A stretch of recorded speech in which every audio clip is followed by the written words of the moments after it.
This is released for the sake of education. This is a brief key insight about all the concepts of the book. We provide free audiobooks, key insights, summaries, and brief study notes on the concepts of the books. So make sure to subscribe and become a part of our family. Without wasting any second, let's dive into the ocean of words. On behalf of Cybervision Systems, I would like to welcome you to one of the most beneficial and powerfully effective personal achievement programs you will ever experience. The Neuropsychology of Self-Discipline, the Master Key to Success. My name is Richard Gebhardt, and I'm going to be your guide as we explore, learn, and use this fascinating and effective program for developing your power of self-discipline, the iron will, the inner strength and drive you need to achieve your life's goals and ambitions. This program is the result of many years of thoughtful scientific inquiry and research. In an attempt to discover and understand the main driving force, the core source of inner power that separates the dynamically achieving person from the unfulfilled, underachieving masses, Cybervision Systems has directed its financial and human resources to find the answer. Through its association with the famed Stanford University Neuropsychological Research Laboratory, and through 7 years of intensive investigation into the science of human achievement, Cybervision Systems has uncovered what it believes is the master key to success. The master key which unlocks the raw potential that lies dormant within the heart and mind of man. Simply stated, we call this key self-discipline. Self-discipline. What's the first thing that phrase makes you think of? Unfortunately, for most people, the term conjures up images of strictness, long stretches of boring or irritating work, of self-sacrifice and self-denial. Nothing could be further from the truth. Truly self-disciplined people are not bored, unhappy, or suffering from any kind of deprivation. In fact, they have learned to give themselves the true joy that comes from pursuing and achieving their most cherished goals and dreams. What, then, is self-discipline really all about? The simple answer may surprise you. Self-discipline is your ability to systematically and progressively work towards a goal until you have reached it. It includes acquiring knowledge and skills. It's your ability to become positively obsessed, single-minded, and efficient, to strive without giving up, to work consistently day after day, week after week, and year after year until your purpose is fulfilled. Self-discipline is the power to say, this is what I really want in life, and this is how I'm going to get it. And if I have to give up some other things, I will, because it's worth it in the long run. To be self-disciplined, you must learn to develop the kind of obsession that glows like a beacon in a storm. You must learn to watch that light and steer your course towards it, no matter what gets in your way or how long it takes. Like a sailor, you must learn to use the skills that will point you in the right direction, and you must keep on using all your knowledge, skill, and energy to stay on course until you have reached your destination. Self-discipline is the single ingredient that makes success possible for anyone who dreams of achieving great things. Without it, there would be no Olympic gold medal winners, no great artists, musicians, or writers, no brilliant inventors, Grand Prix winners, or multimillionaires. Every person who has made an enduring success of his or her life used self-discipline to get there. If self-discipline is so effective, why don't more people have it? Unfortunately, we live in a quick-fix society where old-fashioned effort isn't appreciated. Nearly everyone wants to be an overnight success. People spend their money as soon as they make it to get instant gratification through material things. And then the same people wonder why they're not getting anywhere. The truth is, without paying the price and without making an effort, most people will fail at what they set out to do. It takes years of hard work and discipline to master a skill or craft. Years of putting in 7-day work weeks to build a business from scratch into a multi-million-dollar operation. Years of schooling and internship to get a medical degree and start a doctor's practice. And years of tempering and seasoning to become a prima ballerina. We all greatly admire successful artists, business people, and doctors, among others. But how many of us are willing to put in the years of work it took for these people to get where they are.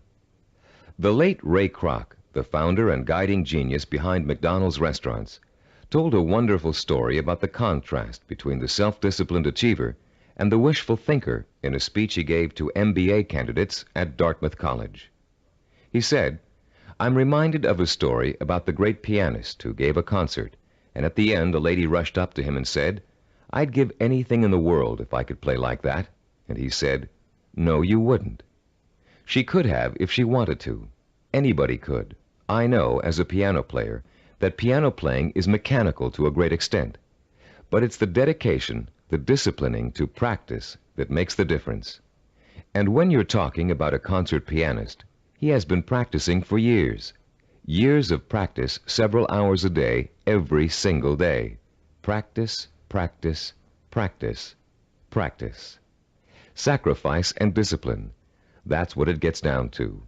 And so he said, 'No, you wouldn't,' meaning that what she said she wanted to attain, she wouldn't pay the price to get.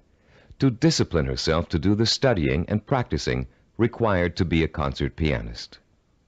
How many times have you heard yourself saying, 'I'd give anything to be a doctor, or a lawyer, or president of a company, or a singer, actress, or dancer, if only I had the talent or the education or the intelligence?' The truth is, with a minimum of talent and average intelligence, you could be any one of those things. With a steady, sustained effort that never falters, never crumbles, and never gets lost in unimportant details, you can be anything you want.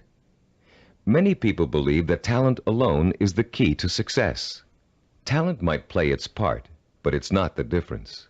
In every field of endeavor, millions of talented men and women with special talents are wasting away, contributing little to their own success or the good of mankind. And every day we see others who are less gifted, but who have accomplished more. Many believe that education is the key to success. Though it is a valuable aid, it is not the difference. The educated derelict is a common sight, and so is the man or woman who has achieved phenomenal success without the advantage of a formal education. And many believe that intelligence is the key to success. Even though a person with a high degree of intelligence is fortunate and possesses the raw materials to be successful, the relationship between intelligence and accomplishment is something less than balanced. Every day we encounter highly intelligent people who barely get by, and their opposite number, men and women of average intelligence, but superior achievements. The one quality which sets one man apart from another, the one key which lifts one to every aspiration, while others are caught up in the mire of mediocrity, is not talent, formal education, nor intellectual brilliance. It's self-discipline. With self-discipline, all things are possible. It's the closest thing you could have to a wish-granting fairy godmother. Without self-discipline, even the simplest goal can seem like the impossible dream. In America today, the greatest cause of failure is the lack of self-discipline. Lacking self-discipline, millions of American dreams turn to ashes. With lofty visions of success, many people don't know that it takes more than wishful thinking, shortcuts, gimmicks, and get-rich-quick schemes to achieve excellence. Somehow, most people have lost sight of the age-old truth that anything worthwhile achieving takes time, organized, persistent effort, and more time. As you look around you, you'll see the many obvious fruits of the undisciplined mind: poverty, unhappiness, and drugs, the social cancer of a quick-fix society. But it is the not-so-obvious, more subtle effects of the lack of self-discipline that we address here, the raw power and potential of talented and intelligent people that lies dormant, unchanneled, and wasted, untapped and unfocused because of the inability of these people to commit and mobilize themselves to a course of consistent action. The lack of self-discipline is the #1 killer of achievement in America. Successful people have one thing in common. They set their sights on a goal and work every hour of every day towards reaching it. They learned what they needed to do to reach that goal, and they found a way to do it. If it meant taking on an extra job, they took the job. If it meant going to school at night, they attended evening classes. If it meant working countless hours 7 days a week, they worked the hours. If it meant relocating themselves and their families, they moved. Success consists of self-discipline, and self-discipline consists of doing whatever you have to do for as long as you have to do it to get where you want to be. If you truly want to seek your fortune, you must develop the inner strength to relentlessly pursue your vision day after day, week after week, month after month, year after year, until it becomes a reality. And it will become a reality. Stop and think about all the things you wish you'd accomplished, the things you know you could have accomplished if you'd only had the self-discipline to pursue them. Would you have gotten more education? Practiced and practiced at your favorite sport until you had a chance of becoming a pro? Learn to read and write music and play an instrument?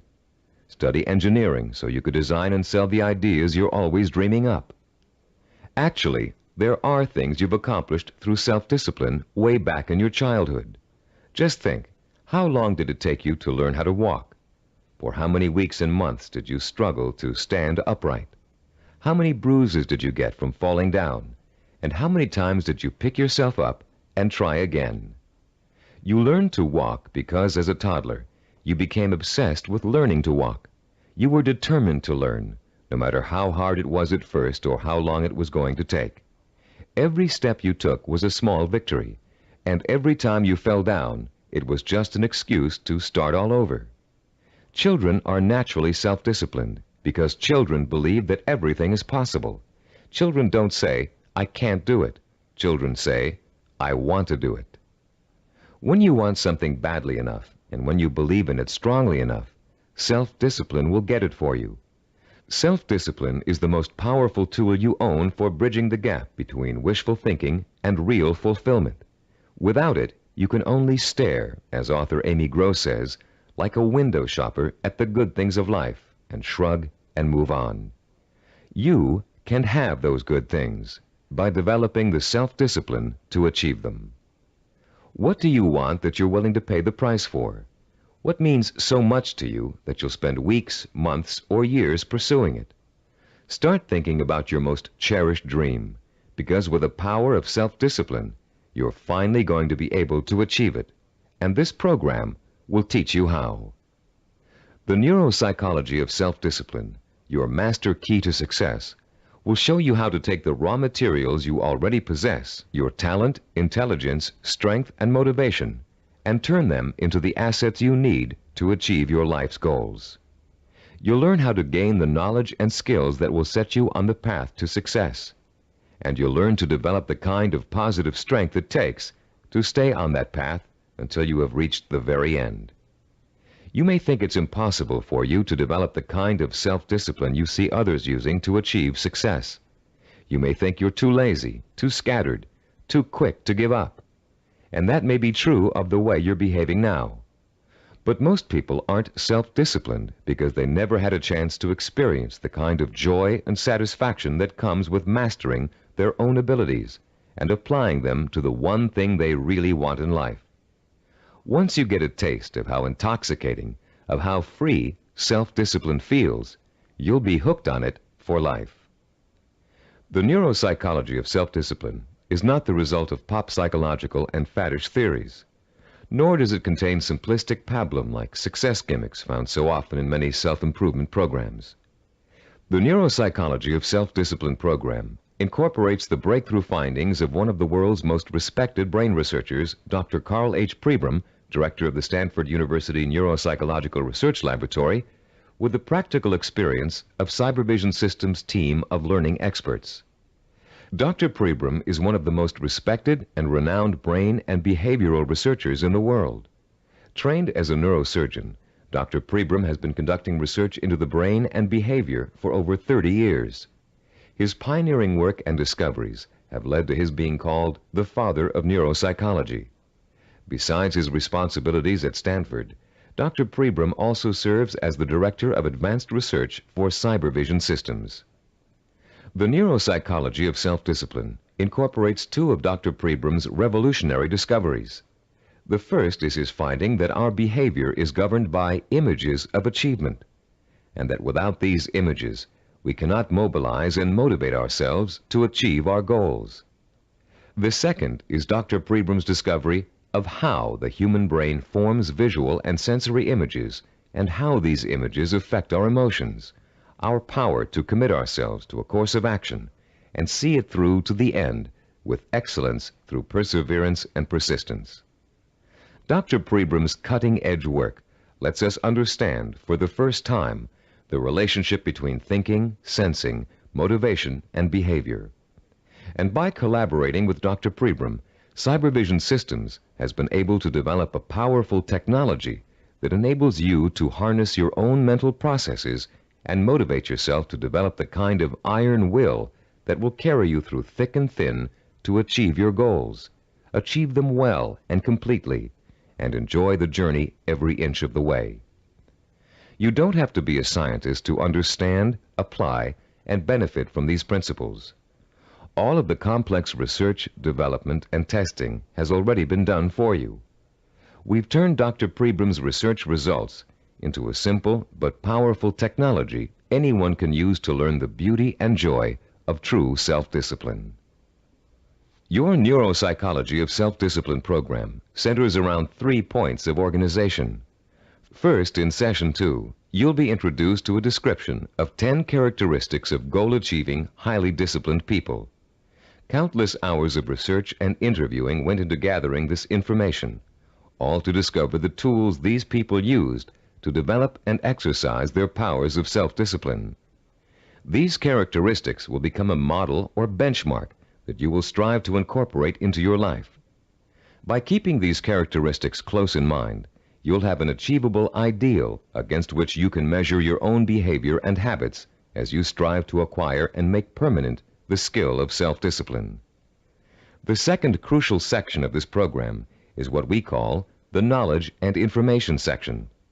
In Session 3, you'll be systematically guided through the easy-to-understand and learn principles of Cybervision's power of self-discipline.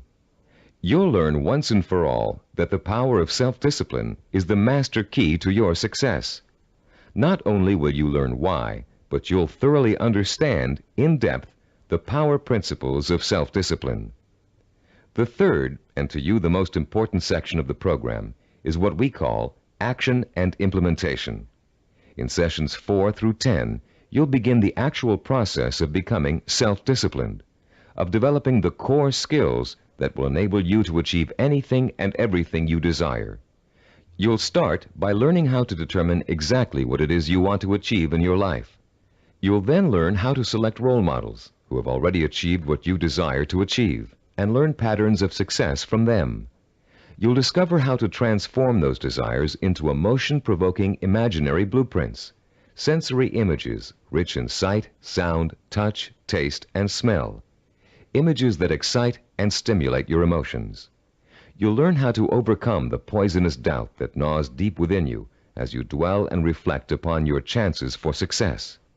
You'll learn how to determine the knowledge and skills you need to achieve your desire and how to plan your time so that you can progressively achieve your goal over a sustained period of time. And you'll discover the principles of persistence, how to break through the barriers of time, how to keep going no matter how difficult, painful, or tiring it may be until your dream is realized.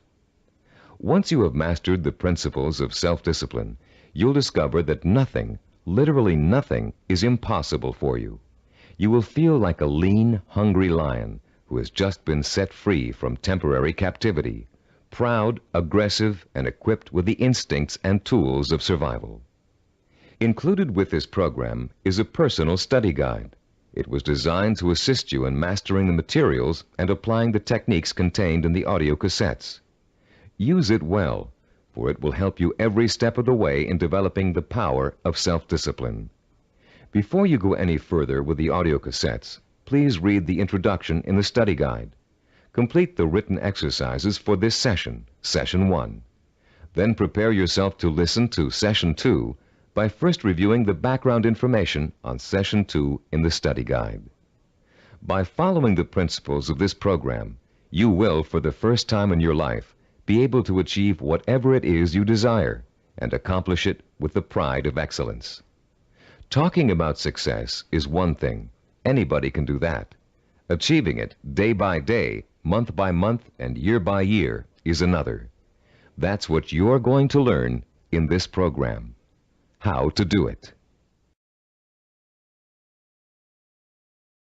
Behind every great achiever, there's another achiever. It may be someone close to home, a parent, teacher, or friend. It may be someone who's currently famous. Or it may be a historical or mythological figure. There are probably many young cadets at West Point and Annapolis today who secretly dream of someday repeating the astonishing feats of General George S. Patton, the legendary World War II hero. Yet Patton himself attributed his success on the battlefield to great military leaders of the past. From early childhood, one of his favorites was Alexander the Great, the young Greek ruler who nearly conquered the world over 2,000 years ago. Fascinated by Alexander's repeatedly successful conquests and his dashing personal style, Patton read everything he could about the ancient warrior. Soon he came to know Alexander intimately, his personality, his leadership style, his way of thinking and solving problems, his military strategies. And finally, Patton got to the point where he could think like Alexander the Great, act like Alexander the Great, and get results like Alexander the Great. When he planned his battle strategies, Patton used tactics that followed along the lines of Alexander's greatest military achievements, and they worked. Patton was so successful in battle after battle that the Germans considered him to be the Allies' greatest weapon. Patton had Alexander the Great and his own disciplined personality to thank for his success. But Alexander himself had someone else to thank for his own brilliant military maneuvers. Alexander drew his inspiration from the mythical Greek god Hercules. After studying everything that had been written and that was known about the mythical god of courage and strength, Alexander began to pattern his thinking, personal style, and actions after him. There are countless other examples of the great learning from the great. Baseball champion Babe Ruth was once asked how he developed the hitting style that made people call him the king of the home run hitters. Ruth replied that he had simply studied and copied the greatest hitter of his time, a player called Shoeless Joe Jackson. Most, if not all, great achievers draw their inspiration, their style, and their strategies from role models. How much we eventually achieve in life may well boil down to one simple ingredient: the quality of the models we choose to emulate. All human behavior begins with models. We learn to walk, talk, dress, and feed ourselves by watching our families doing those things every day. But we learn more than simple everyday activities from the people who surround us as we grow up. We also learn how to think and behave by watching the way they do. Some people have excellent role models, successful parents, or a family friend who has achieved far beyond the ordinary. But having a role model is just the first step toward becoming a disciplined achiever. You must use that model, make it a part of your own personality in order to succeed. This program will take you through the entire process, from start to finish. In this session, you're going to start by being given a role model of your own, a model of the disciplined, motivated achiever. You'll learn the 10 dominant characteristics of that model and be able to compare your own behavior to it. And you'll also learn about its opposite, the undisciplined underachiever, and why that person is destined to fail. Years of research have gone into the creation of this model. Cybervision has studied people who have been successful in business, education, science, the arts, and other fields. These people were tested for the possible presence of dozens of characteristics and attitudes. And when all was said and done, Cybervision found 10 qualities that were common to every one of them. Understanding the characteristics of the highly disciplined achiever can be as inspiring to you as Alexander the Great was to George Patton. Together, they will form a living, breathing picture of the type of person who is highly self-disciplined and who gets things done. With this picture in front of you, you'll have a model to pattern your own behavior after, and you'll be able to begin to reshape your life along rewarding, achievement-oriented lines. As you listen to these 10 characteristics, compare your own behavior to each one. The idea isn't to become discouraged because you're not living up to an ideal. Rather, concentrate on rating your strengths and weaknesses so you'll understand from the beginning what areas you need to work on the most. Recognize that, as a Chinese philosopher once said, the journey of 1,000 miles begins with a single step. You've already taken that first step by acquiring and beginning to use this program. Now, let's discuss the 10 characteristics common among highly disciplined achievers. The first characteristic of a self-disciplined achiever is a strong, well-defined sense of purpose. The self-disciplined person knows precisely what he or she wants and will go for it, even if it means sacrificing other things in life to get it. Take Norwegian explorer Roald Amundsen, for example. In 1887, when he was a boy of 15, Amundsen read the story of Arctic explorer Sir John Franklin. He was so inspired by Franklin's adventures that he secretly resolved to dedicate his life to polar exploration. And since no man had yet physically found the South Pole, Amundsen set his sights on being the first. His mother had other ideas. She wanted her son to be a doctor and insisted that he attend medical school. At first, Amundsen gave in, but then, unhappy and frustrated, he quit school, joined an exploration party, and went to sea.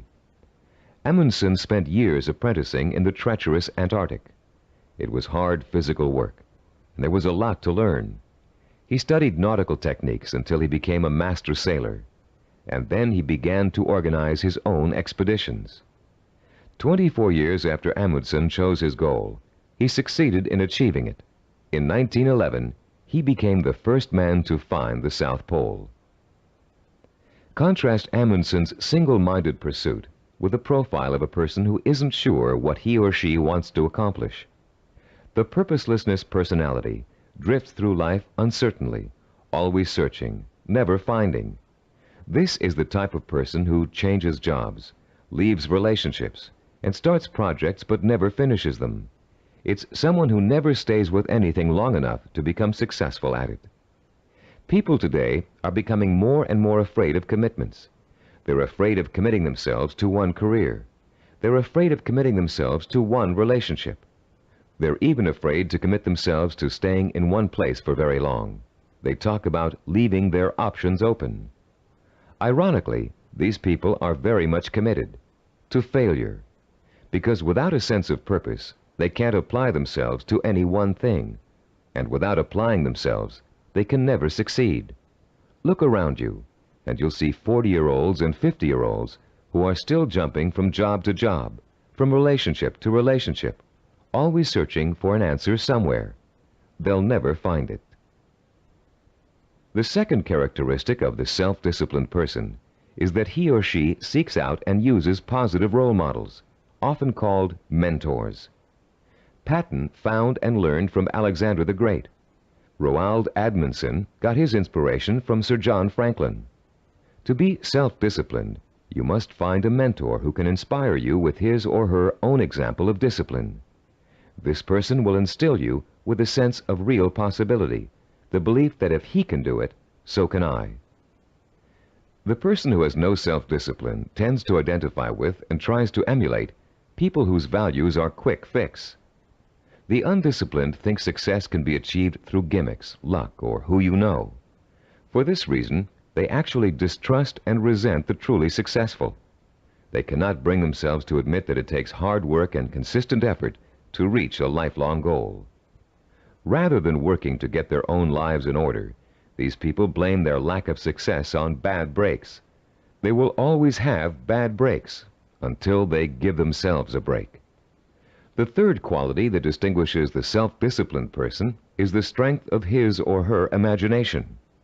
Self-disciplined people use a goal-setting technique called sensory vision. Robert Kennedy's immortal words explain it very well. Kennedy, himself a highly disciplined achiever, said, "Some men see things as they are and ask, why? I see things as they could be and ask, why not?" The key to developing this kind of vision is learning to use your imagination in a clear, creative way. Once you've decided on a goal, you must learn to visualize the outcome with strongly detailed, sensory-rich images. You must learn to clearly imagine the rewards of success through sight, sound, touch, taste, and smell. The French have an expression, déjà vu, which means already seen. The self-disciplined, when they reach their goal, have this sense of déjà vu, because they have already been there thousands of times in their imaginations. You can be sure General Patton knew what victory felt like long before he fought his first battle. And for Roald Amundsen, reaching the South Pole must have felt like a homecoming. The great film director Alfred Hitchcock said that the actual process of directing a film was almost anticlimactic for him.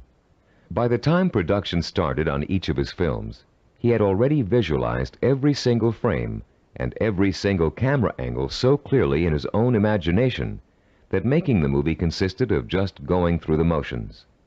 Hitchcock began each project with a template of what he wanted clearly and firmly set in mind. Those who lack self-discipline also lack vision. They have only the vaguest images of goals they might, maybe, someday want to achieve. These people are quite capable of creating sensory-rich visions, but unfortunately, they tend to apply those visions to scenarios of failure rather than success. The fourth quality exhibited by the self-disciplined individual is what we call a positive sensory orientation. Achievers dwell on their own past accomplishments as proof of their ability to succeed. They won't admit to failure. In fact, it can truly be said that they don't know the meaning of the word failure. If things don't first turn out as planned, they just chalk it up to experience and keep on working toward their goal. Self-disciplined people are so eager to learn that they feel every bit of life experience just brings them closer to achieving success. They're not afraid to try new approaches if old ones don't work anymore. They never lose sight of their goal, but they're open to more than one way of achieving it. And this kind of positive attitude ensures that they will. Those who lack self-discipline waste precious time and energy dwelling upon past failures. Through a vicious cycle of negative reinforcement, they use those perceived failures as an excuse not to try again in the future. They develop a fear of failure, a fear of making the effort, and failure generates failure. If you're convinced you can't do something, you won't be able to do it. The characteristics we've discussed so far all add up to a quality called self-assurance. The self-disciplined have a strong gut-level belief in themselves and their ability to succeed that is truly unshakable. Deep down in their hearts, they know they can do it, and no one can convince them otherwise. When Christopher Columbus set out to find a new route to the West Indies, Europeans thought he was crazy. The world is flat, they told him. If you sail west, you'll fall off the edge and be devoured by monsters. But Columbus believed the world was round, and he stubbornly applied to every monarch in Europe until he found one who would finance his voyage to what turned out to be the New World. The disciplined achiever is fueled by self-confidence, but the undisciplined are hampered by self-doubt. This foreboding of failure haunts them in everything they attempt to do, and effectively slams the door shut on any possibility they might have of succeeding. The sixth characteristic that self-disciplined people share is their ability to plan and organize. The self-disciplined achiever knows how to take his or her goal and break it down into pieces that can be worked on one at a time. Priorities are set, and the important tasks are tackled at the beginning. This practical, methodical approach is the only way to achieve success, no matter what your endeavor. When Henry Ford designed the Model A, he had a goal in mind. He wanted every American to be able to afford to own a car, his car. But in those days, cars were hand-built, and the time and effort involved in making one resulted in a very expensive price tag. Ford knew he had to find a faster, cheaper way to build cars. So he patiently worked and planned out a radical new idea, the assembly line. Each person on the line would perform just one task, enabling them to perform it quickly. And an entire machine could be assembled in record time. People laughed and said it wouldn't work, but Ford had spent years planning it out in every detail, and it did work. The assembly line became such a success that other industries began to use it as well. One man's careful and patient planning launched a new industrial era. Contrast Henry Ford with the typical man on the street. His attention is scattered, and he's disorganized. He either has no idea what he's going to do next, or he has so many irons in the fire that he can't keep track of them all. Maybe he's trying to start a business, but he's busy hiring employees when he still doesn't have any clients or office space. Maybe he's decided to switch careers, but he's already planning how to spend all the money he's going to make, even though he's going to need 4 more years of schooling before he can begin to practice his new career. This type of person is wasting time and energy. Without a detailed game plan, and without following that plan as closely as possible until you reach your goal, you can spend your life floundering among half-started projects and missed opportunities for success. Many people think all you need to be successful is a great idea, but without planning, organization, and hard work, the most brilliant ideas aren't worth a dime. Which brings us to the 7th characteristic common to self-disciplined achievers: their ability to acquire the essential knowledge and skills they need to put their game plan to work. Achievers recognize how important it is to learn, and they're willing to make the necessary sacrifices to complete their own personal education. Sometimes this means going back to school. Sometimes it means spending weeks or months gathering information on a particular subject and talking to the kinds of people who can help. Sometimes it means taking a new type of job just to acquire certain skills. What it always means is a commitment to learning what must be learned in order to make a goal achievable. If you want to become a doctor, you must first study pre-med, then go to medical school, and then complete your internship before you can set up a practice. Anyone who thinks he can become a physician without doing all of those things is just dreaming. If you want to run your own business, there are ways of approaching your business education. You can go to graduate school and get an MBA. You can work for someone else in the type of business you want to start and get hands-on experience before going off on your own. You can find a partner who knows how to run a business and take on less responsibility in the beginning, watching what your partner does and learning the essentials. Those without self-discipline are always looking for shortcuts. They take weekend courses and think they're highly qualified for a new profession. They listen to one person's advice and think they've heard it all. They try to start a business without business plans. Going through a real learning process is too much trouble. Why is it so much trouble? Because the undisciplined person lacks patience, the 8th quality on our list of self-disciplined characteristics. The kinds of patience Christopher Columbus and Henry Ford exhibited. The kind of patience engineer Washington Augustus Roebling demonstrated in finishing the building of the famous Brooklyn Bridge. Roebling's father, John Augustus, was the brilliant engineer who designed the Brooklyn Bridge and began overseeing the building of it in 1869. It was going to be the first steel suspension bridge in the world, a feat of engineering for its time. But the project had hardly begun when the elder Roebling suffered a fatal accident, and someone had to carry on. That someone turned out to be his son. Washington Augustus Roebling took over where his father left off. But just 3 years later, he contracted Caisson's disease from spending so much time underground. The illness left him almost completely paralyzed, in great pain, and confined to a wheelchair for life. Some people would have given up the project under those conditions, but Washington Augustus didn't.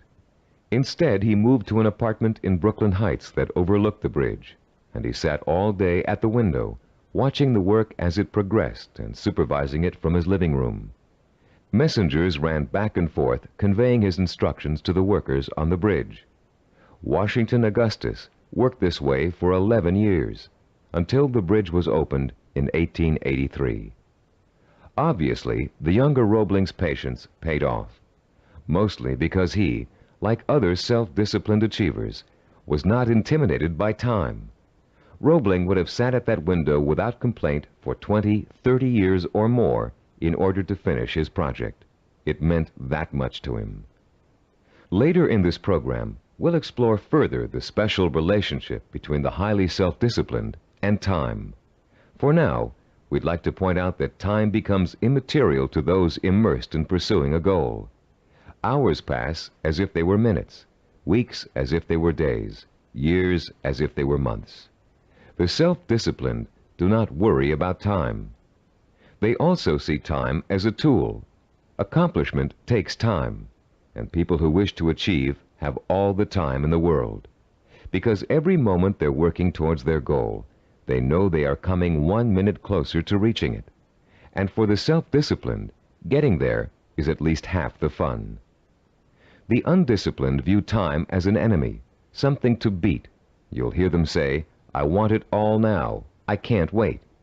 Unfortunately, these people don't realize that time is going to pass anyway, and if they're not working toward their goal, they're only wasting the time they feel is so precious. The self-disciplined are persistent. This is the 9th quality that contributes to their success.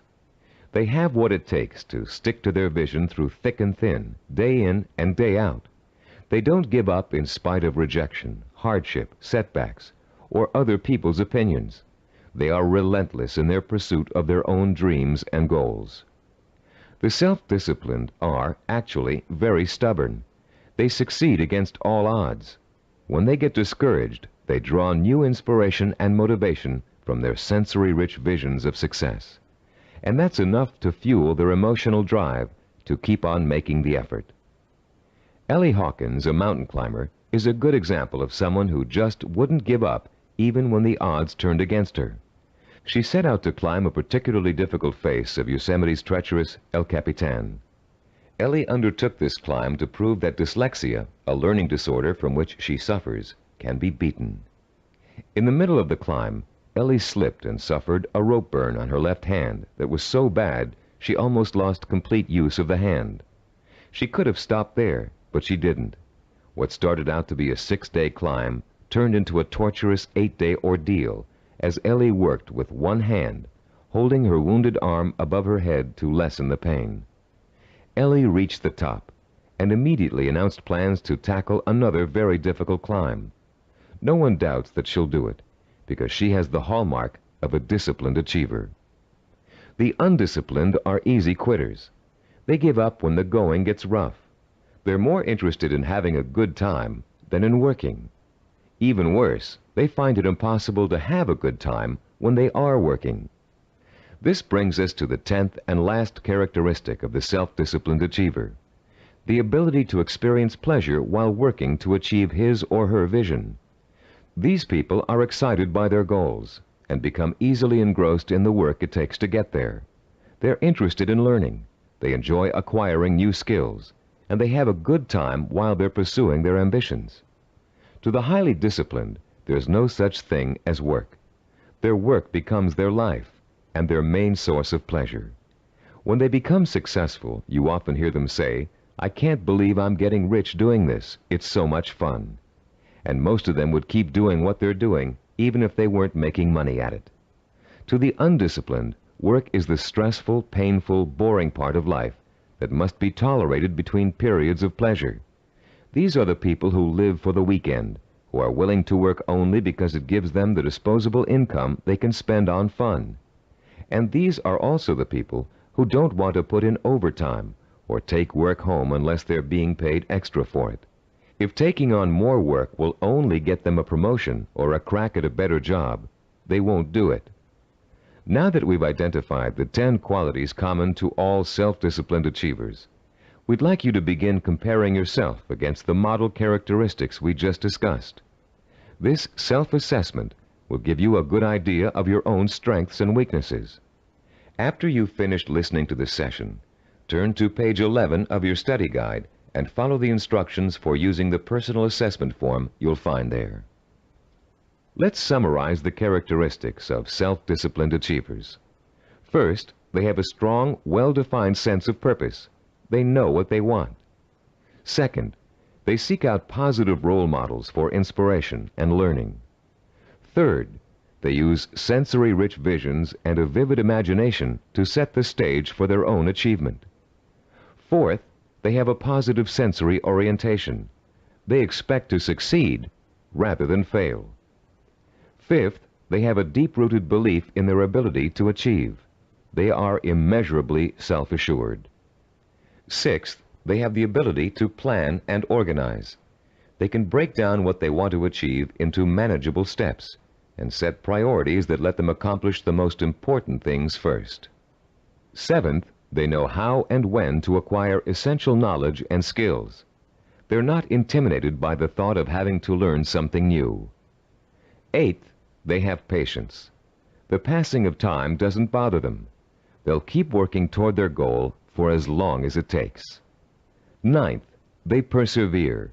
They're stubborn, and they don't give up, even when the going gets rough. 10th, they view work as pleasure, because work is bringing them closer and closer to the realization of the goal that will be their final reward. Turn off the tape now and score yourself on the personal assessment form. When you're done, turn the tape back on.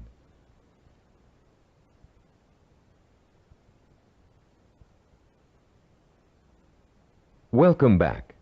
We hope you're not too discouraged by an honest assessment of where you stand now in terms of self-discipline. Remember, you've already taken the first steps toward making a positive change in your life, and you will experience that change by the time you've finished this program.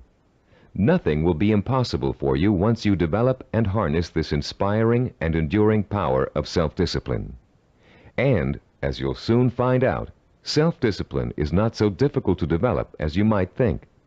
As a matter of fact, using this program is going to be your first exercise in acquiring it. Already, you're on your way. In the next session, we'll explore the power behind the characteristics we've just discussed. You'll learn why they're so important in developing self-discipline and what they can do for you once you have them. And you'll be further along the road toward understanding and developing the one characteristic that will give you the power of success. After completing Session 2, you should now have a clear picture of your strengths and weaknesses as compared to the model of the self-disciplined achiever. Perhaps for the first time in your life, you're able to objectively see which of your attitudes and behaviors have been acting as barriers to developing the kind of self-discipline that will enable you to achieve your dreams and ambitions. Now that you have a better understanding of the 10 characteristics of the self-disciplined achiever, we're going to provide you with a scientific foundation for Cybervision's unique self-discipline program. In this session, you'll learn how recent scientific discoveries have made it possible for you to acquire, harness, and focus the power of self-discipline, the power to achieve whatever your mind and heart are set on achieving. That power is what sets achievers apart from the mass of ordinary people, people described by American philosopher and writer Henry David Thoreau as leading lives of quiet desperation. That power is what drove great achievers like Dr. Jonas Salk, Ludwig von Beethoven, Albert Einstein, and Mahatma Gandhi. But what does that power consist of? What is the force that motivates high achievers to sustain a long-term effort that might take 10 years, 20 years, or a lifetime to achieve? More importantly, if we can define and isolate such a force, how can you or I tap into it? The force exists, and it has a scientific basis. By the time you've completed the neuropsychology of self-discipline, you'll understand its origins, its strength, and its power. And you'll be armed with all the tools you need to stay in touch with that force in order to accomplish anything you set out to do. There are many self-improvement programs that, like crash diets, offer good short-term results but stop working after a few days or weeks. These programs tend to rely on one of 3 kinds of motivation. The first is evangelical. A powerful orator, we'll call him Speaker X, comes to town with promises to increase motivation and production after a single seminar or series of seminars. Perhaps your boss encourages you and your coworkers to go. Perhaps he even purchases a block of tickets. Meeting night arrives, you attend, and the speaker is indeed inspirational, as are the bells and whistles and songs and slogans that accompany him. It is a fever-pitched, emotionally charged experience that Speaker X has to offer. As he exhorts you to live up to your enormous potential, to work harder, better, and more enthusiastically, to use your talents, to use your mind, you feel power welling up inside you, and the people around you are feeling the same kind of power inside them. Yes, you're all saying, we can be more productive, we can have a better attitude, we can get ahead if we want to. The very air becomes charged with mass enthusiasm. The next day, you're at your desk a half hour early, and you work a half hour past normal quitting time. The same thing happens the day after. You start planning new ways to accomplish your work more effectively. You're feeling happier about the work you're doing. And for the next few weeks, it looks like you're getting more work done in less time than you ever have before. But soon, your enthusiasm begins to fade, and your pace starts to slow down. Even if you have the audio tapes of the speech, it's hard to recapture and sustain the original emotion you felt in the presence of an inspired speaker. And of course, you no longer have the kind of group excitement and energy you experienced the first time around. You're getting tired and bored. Your boss sees productivity fall after an artificial peak, and sure enough, when the next motivational speaker comes through town, we'll call him Speaker Y, there's the boss with another block of tickets in hand. This evangelical form of motivation may get short-term results, but it creates an unhealthy dependence on external hype. It's like a drug addiction. You need more and more of an artificial stimulant to reach the same level of false well-being. When you get your shot of motivation, you become enthusiastic and energetic. When the shot wears off, you get sluggish and lethargic. The same problem exists with the second major motivational tool that most self-improvement programs rely on: external rewards, like money, prizes, bonuses for reaching quotas. These are essentially pats on the head from the boss, often desirable pats, but still pats on the head, signals that you've pleased someone else. This method works very well on children. Unfortunately, it tends to create a childlike dependence on outside rewards, even in adults. Like evangelical speakers, this carrot and stick approach produces only short-term results. External rewards do not increase individual commitment, and most people tend to adapt to them quickly, soon expecting bonuses as a matter of course, and not because they performed above and beyond the call of duty. Rewards are manipulative. People who give them out are always asking themselves, how can I motivate my staff? The truth is, to be truly effective in the long term, motivation must come from within. The third classic motivational tool is a familiar one: fear. Humorists Carl Reiner and Mel Brooks created a comedy album in the early 60s in which Reiner, as a journalist, interviews Brooks, who plays a 2,000-year-old man. Eager to know about life in the distant past, Reiner asks Brooks, what was the major form of transportation in those days? Brooks replies, fear. Fear transported you. Reiner is puzzled.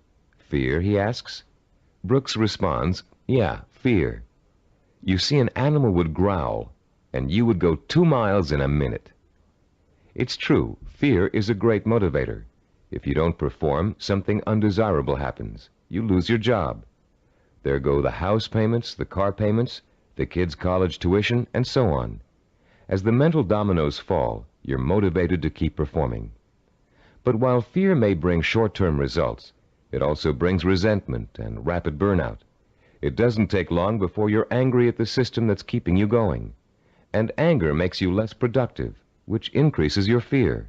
It becomes a vicious cycle with an unpleasant ending.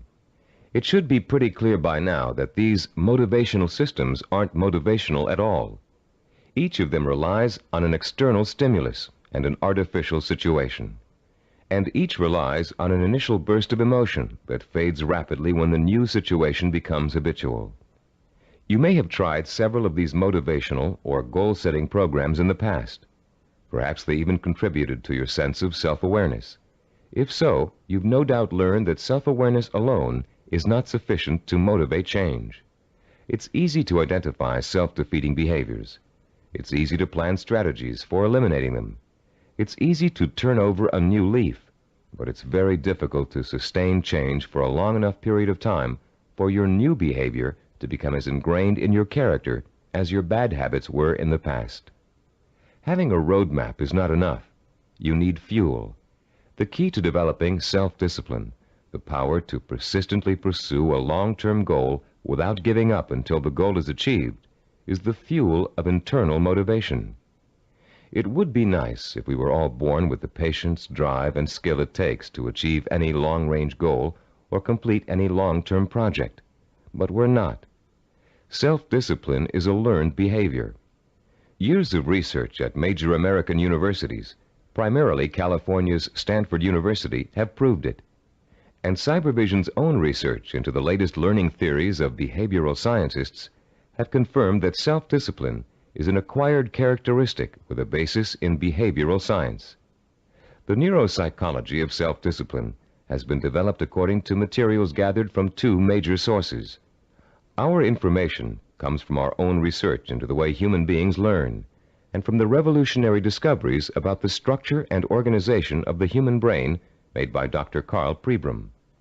Head of Stanford University's Neuropsychology Research Laboratory, Dr. Pribram is one of the most respected brain scientists in the world.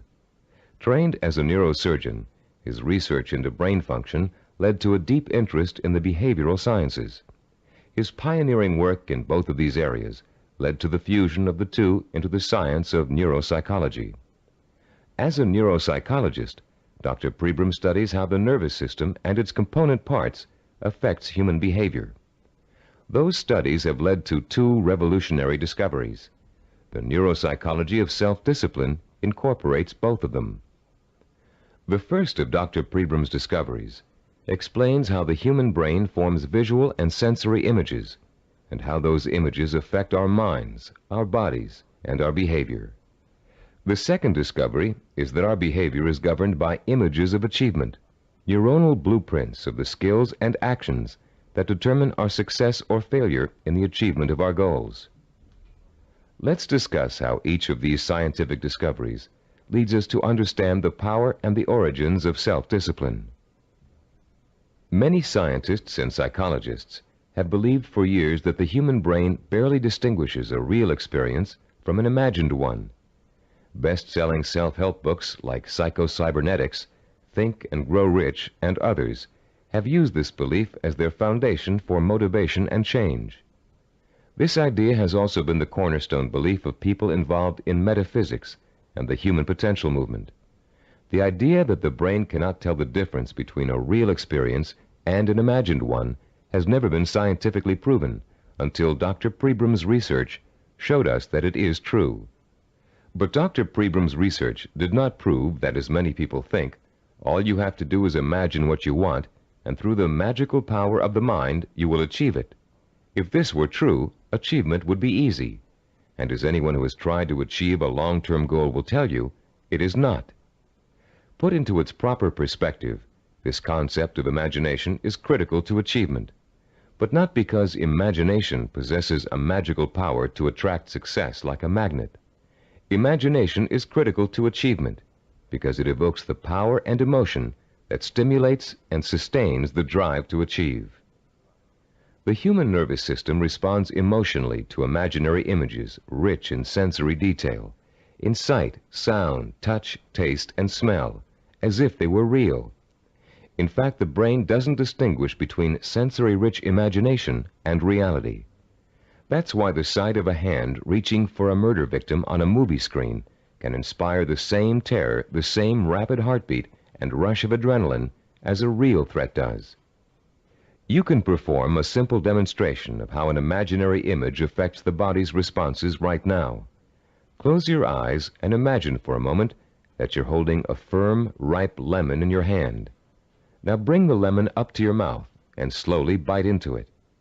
As your teeth break through the peel, penetrate the skin, and sink into the flesh of the fruit, imagine the juice exploding into your mouth. What did you experience during this exercise? Did you develop a feeling of bitterness and distaste? Did you pucker up in response? Did you begin to salivate, as you would if you really took a bite out of a lemon? The feeling of bitterness is an emotional response, provoked by the imaginary sensation of the lemon juice being absorbed by the mucous membranes in your mouth. The buildup of saliva was a physiological response. Saliva neutralizes the acid level in lemon juice. You can create a similar response by imagining yourself biting into an onion. Rather than experiencing a sense of sourness and a watering of the mouth, your eyes will begin to burn and tear. This power of imagination to create physiological and psychological responses is crucial to the survival of the human species. The images of love and eroticism stimulate sexual response for reproduction. The image of fear stimulates the fight or flight response for survival. But our brain's ability to respond to images is a two-edged sword. The person who is dominated and controlled by emotional impressions becomes a victim of his own sensory images. These people act impulsively in response to their feelings. They have little control over their environment. They are easy prey for fear, superstition, and con artists. They are usually unhappy. On the other hand, the person who understands the power of imagery and who can deliberately harness a flood of sensory images to reinforce an intellectually formulated plan has a lifetime source of energy to apply toward positive action. This person uses emotion as fuel. Only when the imagination is harnessed and focused on the benefits and rewards of a specific goal can we light the fires of self-motivation and develop the kind of self-discipline that will help us achieve that goal. Dr. Pribram made a second significant discovery in his research into the brain and human behavior. He found that all of our actions are governed and driven by what he calls an image of achievement. That image of achievement is actually a mental blueprint for reaching a goal. It is made up of images rich in sight, sound, touch, taste, and smell. And in the mind of a highly self-disciplined achiever, it serves as the source of emotional fuel that drives him to work long and hard to reach his goal. Wimbledon tennis champion Stan Smith reported that once he realized that he could compete with some of the world's best tennis players, he established a vision of himself becoming the #1 tennis player in the world. He imagined winning the Wimbledon title years before he actually achieved it. He saw himself receiving the trophy, dancing at the winner's ball. He felt the worldwide acclaim that would accompany his success. He used that vision as an emotional well from which to draw the necessary strength, persistence, and perseverance to spend thousands of hours in practice and competition, developing the skills and experience that would eventually see him to the realization of his dream. Have you ever heard someone say, "I wanted it so bad I could taste it"? That's the kind of stimulus that motivates the self-disciplined achiever. Not only can the achiever taste victory, he can see, smell, hear, and feel it too. After years of research, we now know that such deep, sensory-rich images are the actual language of the brain. Although it is actually far more complex, the brain can be compared to a computer. Computers, also referred to as hardware, can do nothing by themselves. They are simply the vehicles for programs called software that tell the computers what to do. Think of the brain as hardware and the imagination, images of achievement, as software. Images of achievement tell your brain what to think, which in turn tells you how to act. The right images can set in motion a chain of events that will lead you towards any kind of achievement you can imagine. Author Joe Himes describes watching a Taekwondo master named Young Tai Lee practicing blows against a straw-covered board. Lee pounded his fist again and again against the board, oblivious to the fact that his knuckles were bleeding. When Lee's practice was over, Himes asked him whether his hand hurt. Lee replied, "Not until just now, when I thought about it." When Himes looked astonished, Lee explained further, "When I was striking the Makawara board as you came in, my mind was on my home in Korea. Though I was standing here, I was seeing the mountains I knew as a youngster and the children I played with, hearing their laughter and my mother's voice. I was unaware of the pain in my hand." Lee then told a dramatic story of his own Taekwondo master, who once underwent a sinus operation with only his own concentration for an anesthetic. "How was that possible?" Himes asked. "Regulate your breathing," Lee replied. "Fix your eyes and mind on something else, perhaps a rock or a spot on the floor or ceiling. Concentrate on that object, savor it, taste it, give it color, and smell the dimension. Let it absorb all your thoughts and concentration, and the pain will diminish." If we replace the word object in Lee's description with the word goal, we have the perfect description of a sensory blueprint. Concentrate on that goal, savor it, taste it, give it color, and smell the dimension. Let it absorb your thoughts and concentration. This ability to use sensory images to marshal one's powerful sensory impulses toward a goal is the essence of self-discipline. We are all born with imagination. Self-disciplined achievers have learned to use it to achieve even the most seemingly impossible goals. The self-disciplined achiever begins the journey to success with imagination. He asks himself, if I can have whatever I can imagine, what do I want? What is my purpose? When he has defined that purpose, he uses his imagination to create a vision of achievement, a sensory-rich image that will evoke an emotional response so strong that he is driven to action to bring his vision to life. And when he has achieved that goal, he uses his vision to create new goals, for the self-disciplined achiever never stops. He has learned such a powerful method for becoming successful that the pleasure of succeeding has for him become life itself. The self-disciplined achiever also uses imagination to change his goal whenever necessary. As images evoke emotion, and emotion propels him to act, he gets closer and closer to his goal. And the closer he gets, the more his reality changes. When it changes in such a way as to make his original goal either impossible or undesirable, he changes that goal to fit his new reality. The self-disciplined achiever creates a feedback system that ensures that he will never give up, and he will ultimately achieve what he wants. This is where most people fall down. They're working towards a goal, and suddenly circumstances interfere with that goal. They get sidetracked. Then when they try to get back on course, it doesn't work. Because their original goal does not fit their new reality, they think they have failed, and they give up. In the same circumstances, the self-disciplined achiever uses his or her goal visualization as a reality check. If reality suddenly dictates that the original goal won't work, the goal must be altered to fit reality. The achiever has not failed. He or she has set a new course that will lead to success. Take someone who sets out to become an obstetrician. After 4 years of pre-med and 2 years of medical school, our self-disciplined achiever suddenly realizes that she's far more interested in becoming a neurologist. Should she drop out of medical school? Of course not. She'll simply switch her visual blueprint to another field of medicine and change her plans for where she'd like to intern after medical school. She doesn't think of herself as a failed obstetrician. She thinks of herself as a successful neurologist. Or take the businessman who wants to open up a retail store in his neighborhood. During the knowledge-gathering process of talking to other business owners, discussing loans and insurance with bank officers, and looking into buying franchises, he discovers that a retail operation won't really fit his particular talents or expectations. Instead, he realizes he's a perfect candidate for starting a direct marketing company.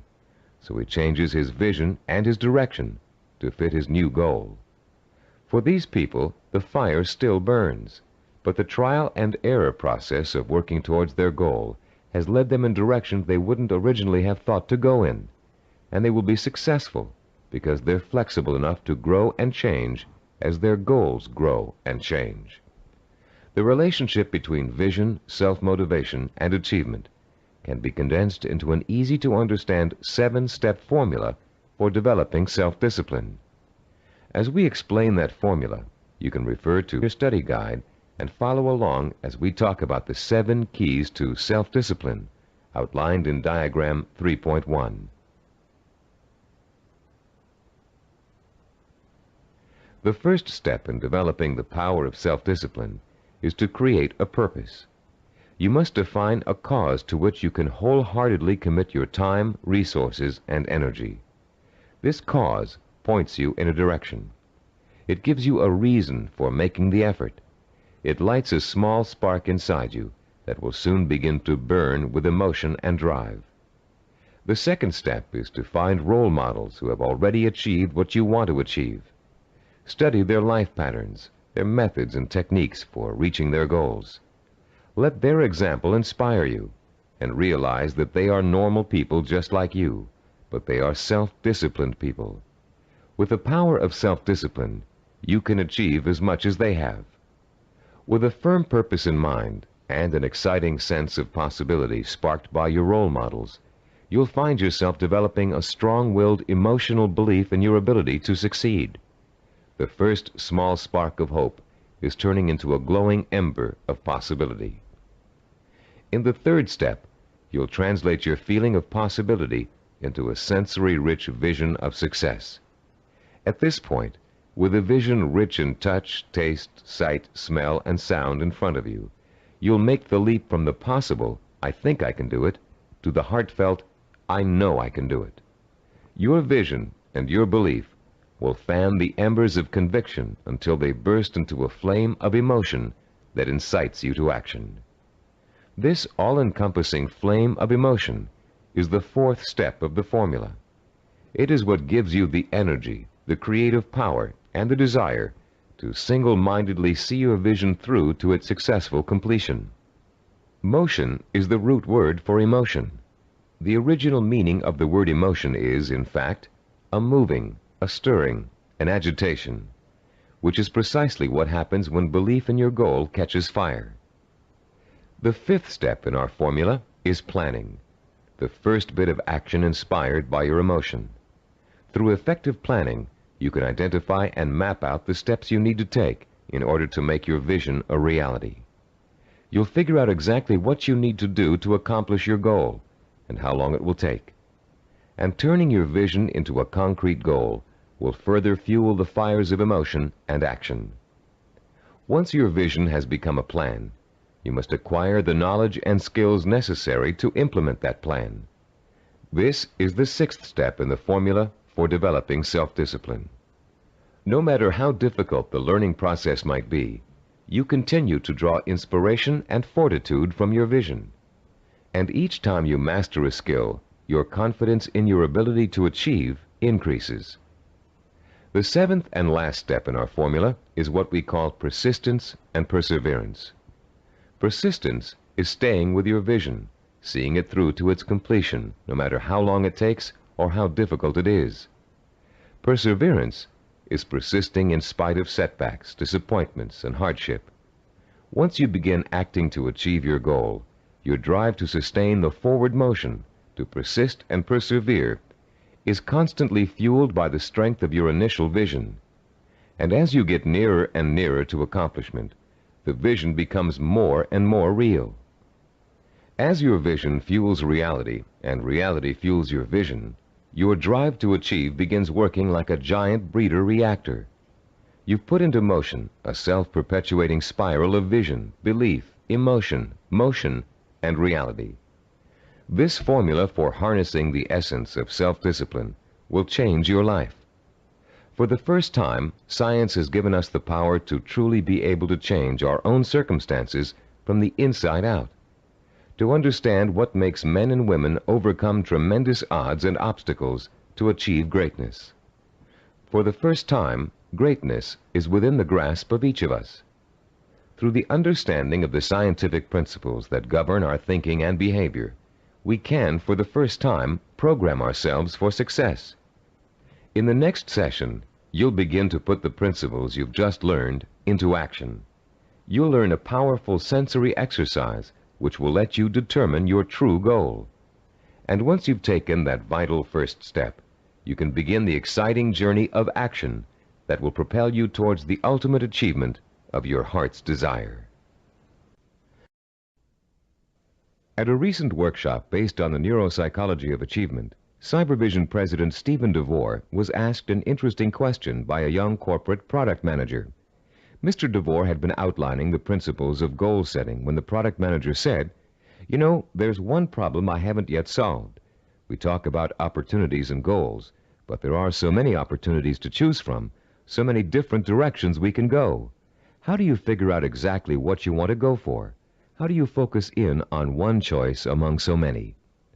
This session addresses that very problem, the problem of finding a purpose, and it isn't always easy. We live in a free society filled with opportunities for anyone who wants to take advantage of them. It's wonderful to have so many choices, but sometimes it makes choosing what you really want to do, your purpose, even more confusing than ever.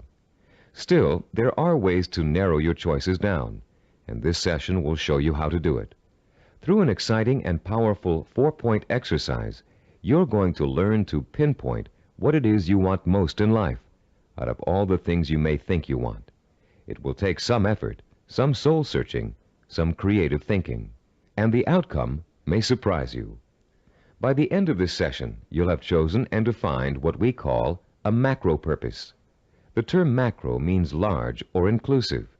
Your macro purpose is equivalent to what creative people call the big idea. It's your main desire, your real purpose in life, your reward for hard work and effort. It's going to become your very reason for existing. Besides defining your macro purpose, in this session you're going to learn what micro purposes are and how they're used. Micro purposes are the stepping stones to your macro purpose. They consist of all the things you need to do to achieve your most important ambition. To help you thoroughly understand the concept of macro and micro purposes, think back for a moment to your early years in school, when you first learned to do simple math. Remember what a struggle it was to understand how to add, subtract, multiply, and divide? Numbers seemed a mystery to you back then, and you may have thought you'd never learn how to perform the most basic math functions. At the time, learning math for you was a macro purpose, and all the elements of learning it were micro purposes. You had to learn to count, for one thing. You had to learn the symbols for addition, multiplication, subtraction, and division. And you probably had to memorize the multiplication tables. As an adult, math seems to hardly be important, but you couldn't balance your checkbook or manage your money without it. And if you're a stockbroker, accountant, retail store manager, or bank teller, among other things, math is an important part of your job. So math was a micro purpose that helped you launch your present career, your macro purpose. If your desire is to earn a college degree, a macro purpose, you must take a certain number of courses and amass a certain number of credits. Each course you take that counts towards your degree is a micro purpose. But if you want to be a doctor, earning a bachelor's degree by itself is only a micro purpose. You still have to attend and graduate from medical school and complete an internship, more micro purposes, before you can be licensed to practice medicine. As you can see, macro and micro purposes change according to your stage in life and what you want to accomplish at the moment.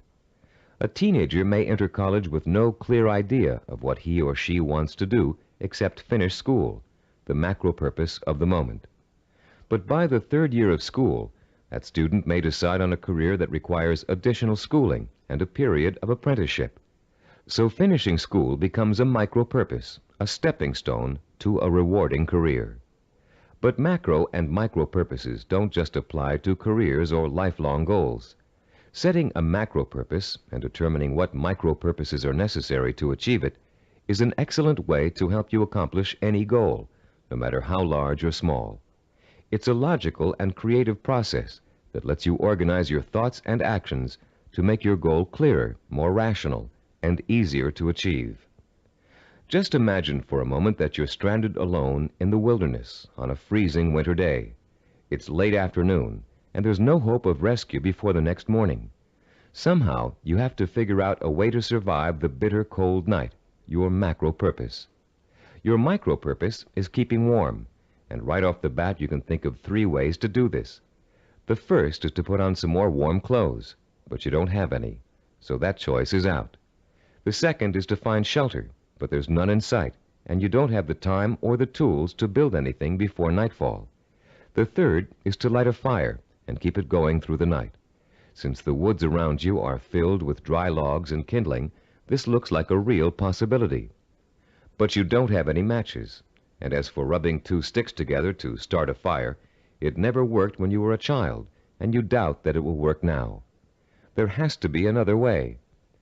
Looking around you for another solution to accomplishing your macro purpose, you notice a sliver of broken glass on the ground, and there's still enough sun left for you to be able to feel its warmth. Picking up the glass, you hold it so the sun's rays can penetrate its surface and focus on a dry stick of wood underneath. In 10 minutes, the stick is burning. But your ordeal isn't over. After the fire is lit, you have to gather enough logs and kindling to last through the night. Another micro-purpose. And then you have to force yourself to stay awake all or most of the night to make sure the fire doesn't go out. In the course of this harrowing experience, you've chosen a macro-purpose, staying alive, and defined all the micro-purposes that went into it. And if you succeeded in accomplishing all of the micro-purposes, you also achieved your macro-purpose. You survived. Defining your life's purpose and the steps you must take to achieve it may not be a life and death matter, but the principle works the same way. By the time this session is over, you'll have a macro-purpose, a clear understanding of what to focus your energy, talent, and intelligence on. And you'll be able to light your own inner fire and feed it with a life-enriching, emotionally compelling purpose. And purpose, as we've noted, is the starting point from which self-discipline and achievement spring. Your first step in determining your macro-purpose involves something everybody loves to do: play. You've already learned how important enjoying work is to the highly self-disciplined. To these achievers, work and pleasure are synonymous. Now you're going to get a taste of how easily this can happen. For the next few minutes, I'm going to ask you to work and play as you engage in a process called limitless wishing. Start by closing your eyes and relaxing. Imagine that you're on a beautiful, deserted beach, walking barefoot in the sand. A soft breeze is keeping you cool, and you're enjoying the sound of the waves splashing rhythmically against the shore. As you stroll along the water's edge, you see an object in the near distance that's half buried in the wet sand. The waves splash over its surface, then recede, leaving it exposed to your curious eyes. You wonder what it is, and you start to walk a little faster so you can reach it before it's engulfed by the next wave. In a couple of minutes, you're standing over it, still not sure what it is. It's metal, somewhat round, and looks like an old lamp. You dig your fingers into the wet sand and pull it out. There's an inscription on the side of the object, but you can't read it clearly. You begin to rub some of the sand away from the oddly shaped letters. Suddenly, the lamp begins hissing, and it releases a cloud of what looks like steam or gas. Frightened, you drop it, but you continue to watch what the lamp is doing out of curiosity. Slowly, before your very eyes, the cloud begins to assume human shape, and soon you're looking up at the largest person you've ever seen. When it speaks, its voice is rich and kind, and its message is amazing. The genie thanks you for releasing him from hundreds of years of captivity inside the lamp, and according to the hospitality of his people, he offers you a reward for helping him. You have only to name 5 wishes, he says, and they will be granted. You can ask for anything, he tells you, as long as it is specific and humanly possible to achieve. At first, you refuse his offer, but as he continues urging you to accept, you begin to realize that no, you aren't dreaming, and yes, you really can have your 5 wishes. The possibilities start dancing before your eyes.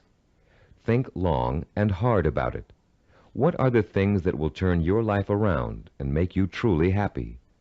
What is it you secretly wish for, day in and day out, every day of your life? Take your time in deciding. This is too important for you to rush over. You may change your mind about your first choices after you've thought about it some more.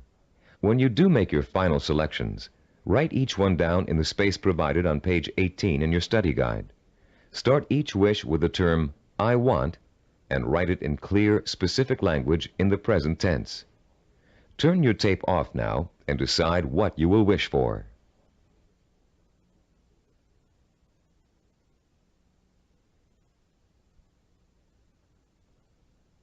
Welcome back. You now have in front of you a list of 5 wishes that your mind and heart told you are the most important things in life to you. Now, with a little imagination, you're going to create a scenario in which each of these wishes is fulfilled. This second step of our 4-part process is called wishful imagining. Close your eyes again and picture, in as much detail as possible, that your first wish has come true. If you wished for a great deal of money, imagine how your life has changed now that you've gotten it. Imagine the kind of house you're living in, the kind of car you're driving, the kind of clothes you're wearing, and what you're eating for breakfast and dinner.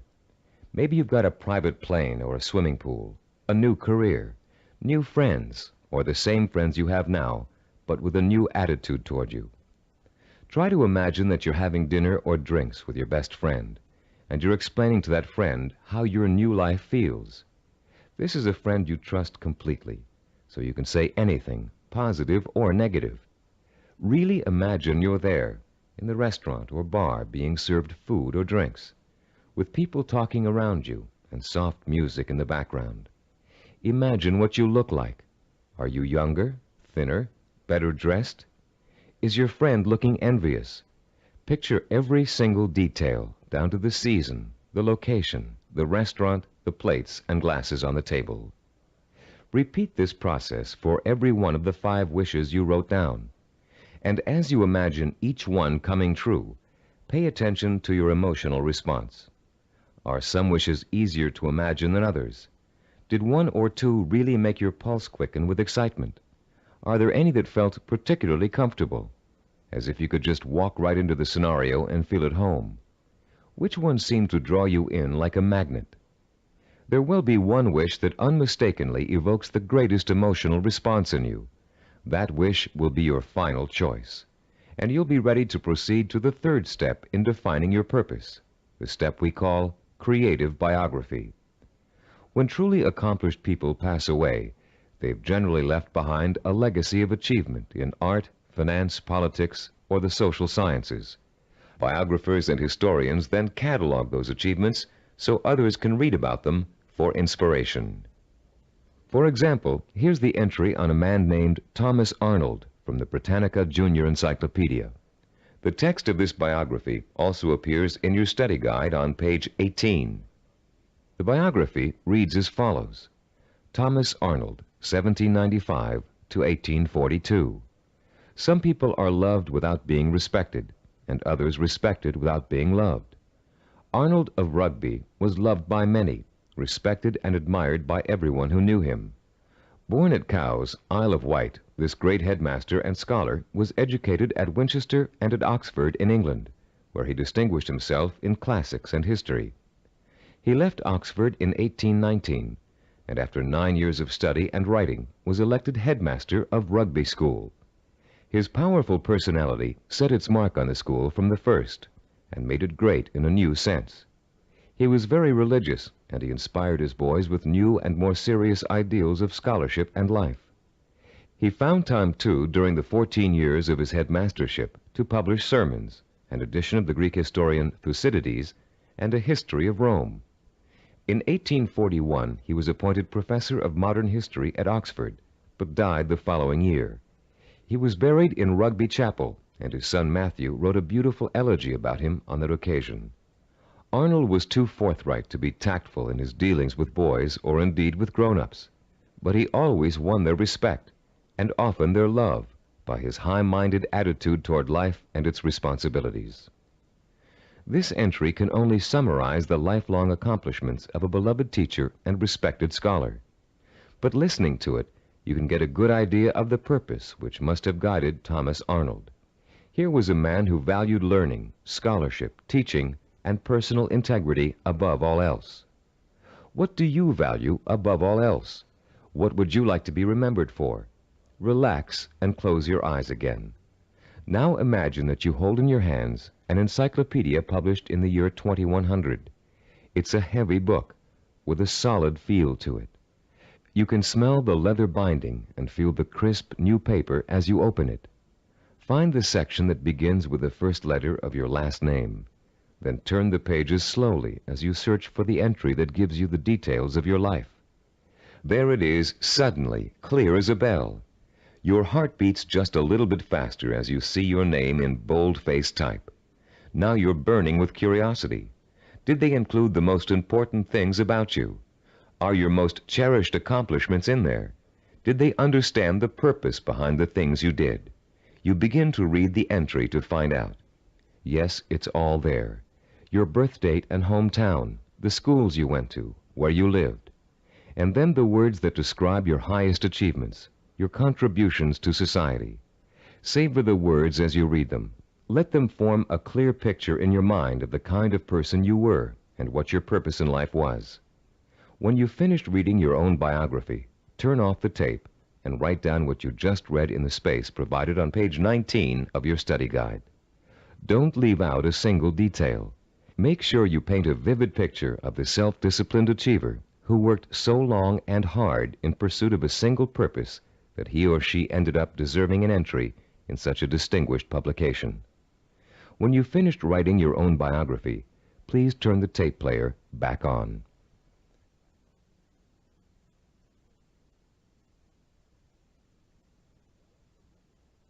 Welcome back. Now that you've completed the limitless wishing, wishful imagining, and creative biography exercises, a clear pattern should be emerging. You should now be able to answer the question, what do I, deep in my heart, really want to do? What is my purpose in life?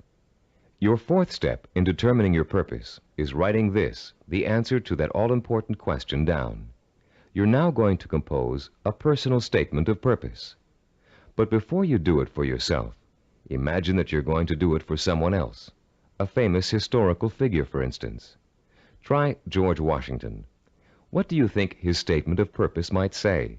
After all, he accomplished a great deal, not the least of which was becoming the first president of the United States. But George Washington never actually intended to become the first president. He was elected because of the kind of purpose he really had. A purpose statement for George Washington might read, I would like to use all my strength, courage, knowledge, and resources to secure liberty and freedom for all my fellow colonists. George Washington was a great statesman and public servant, but there are other kinds of achievers. Amelia Earhart, for example. Even in childhood, she had a definite purpose in mind. It was not to be a famous woman aviator. That came later, as a natural outcome of what she really wanted to do. Amelia Earhart's purpose statement, composed when she was still a child, said, When I grow up, I'm going to have adventures and show the world that women can be as heroic as well as men. A purpose statement can be as general as you want it to be. It can speak of heroism, freedom, social changes, adventure. It's meant to act as a focusing tool, not an actual blueprint for achieving it. You'll learn how to do that later in this program. Turn to page 20 in your study guide and compose your personal statement of purpose. Turn off the tape now while you do it.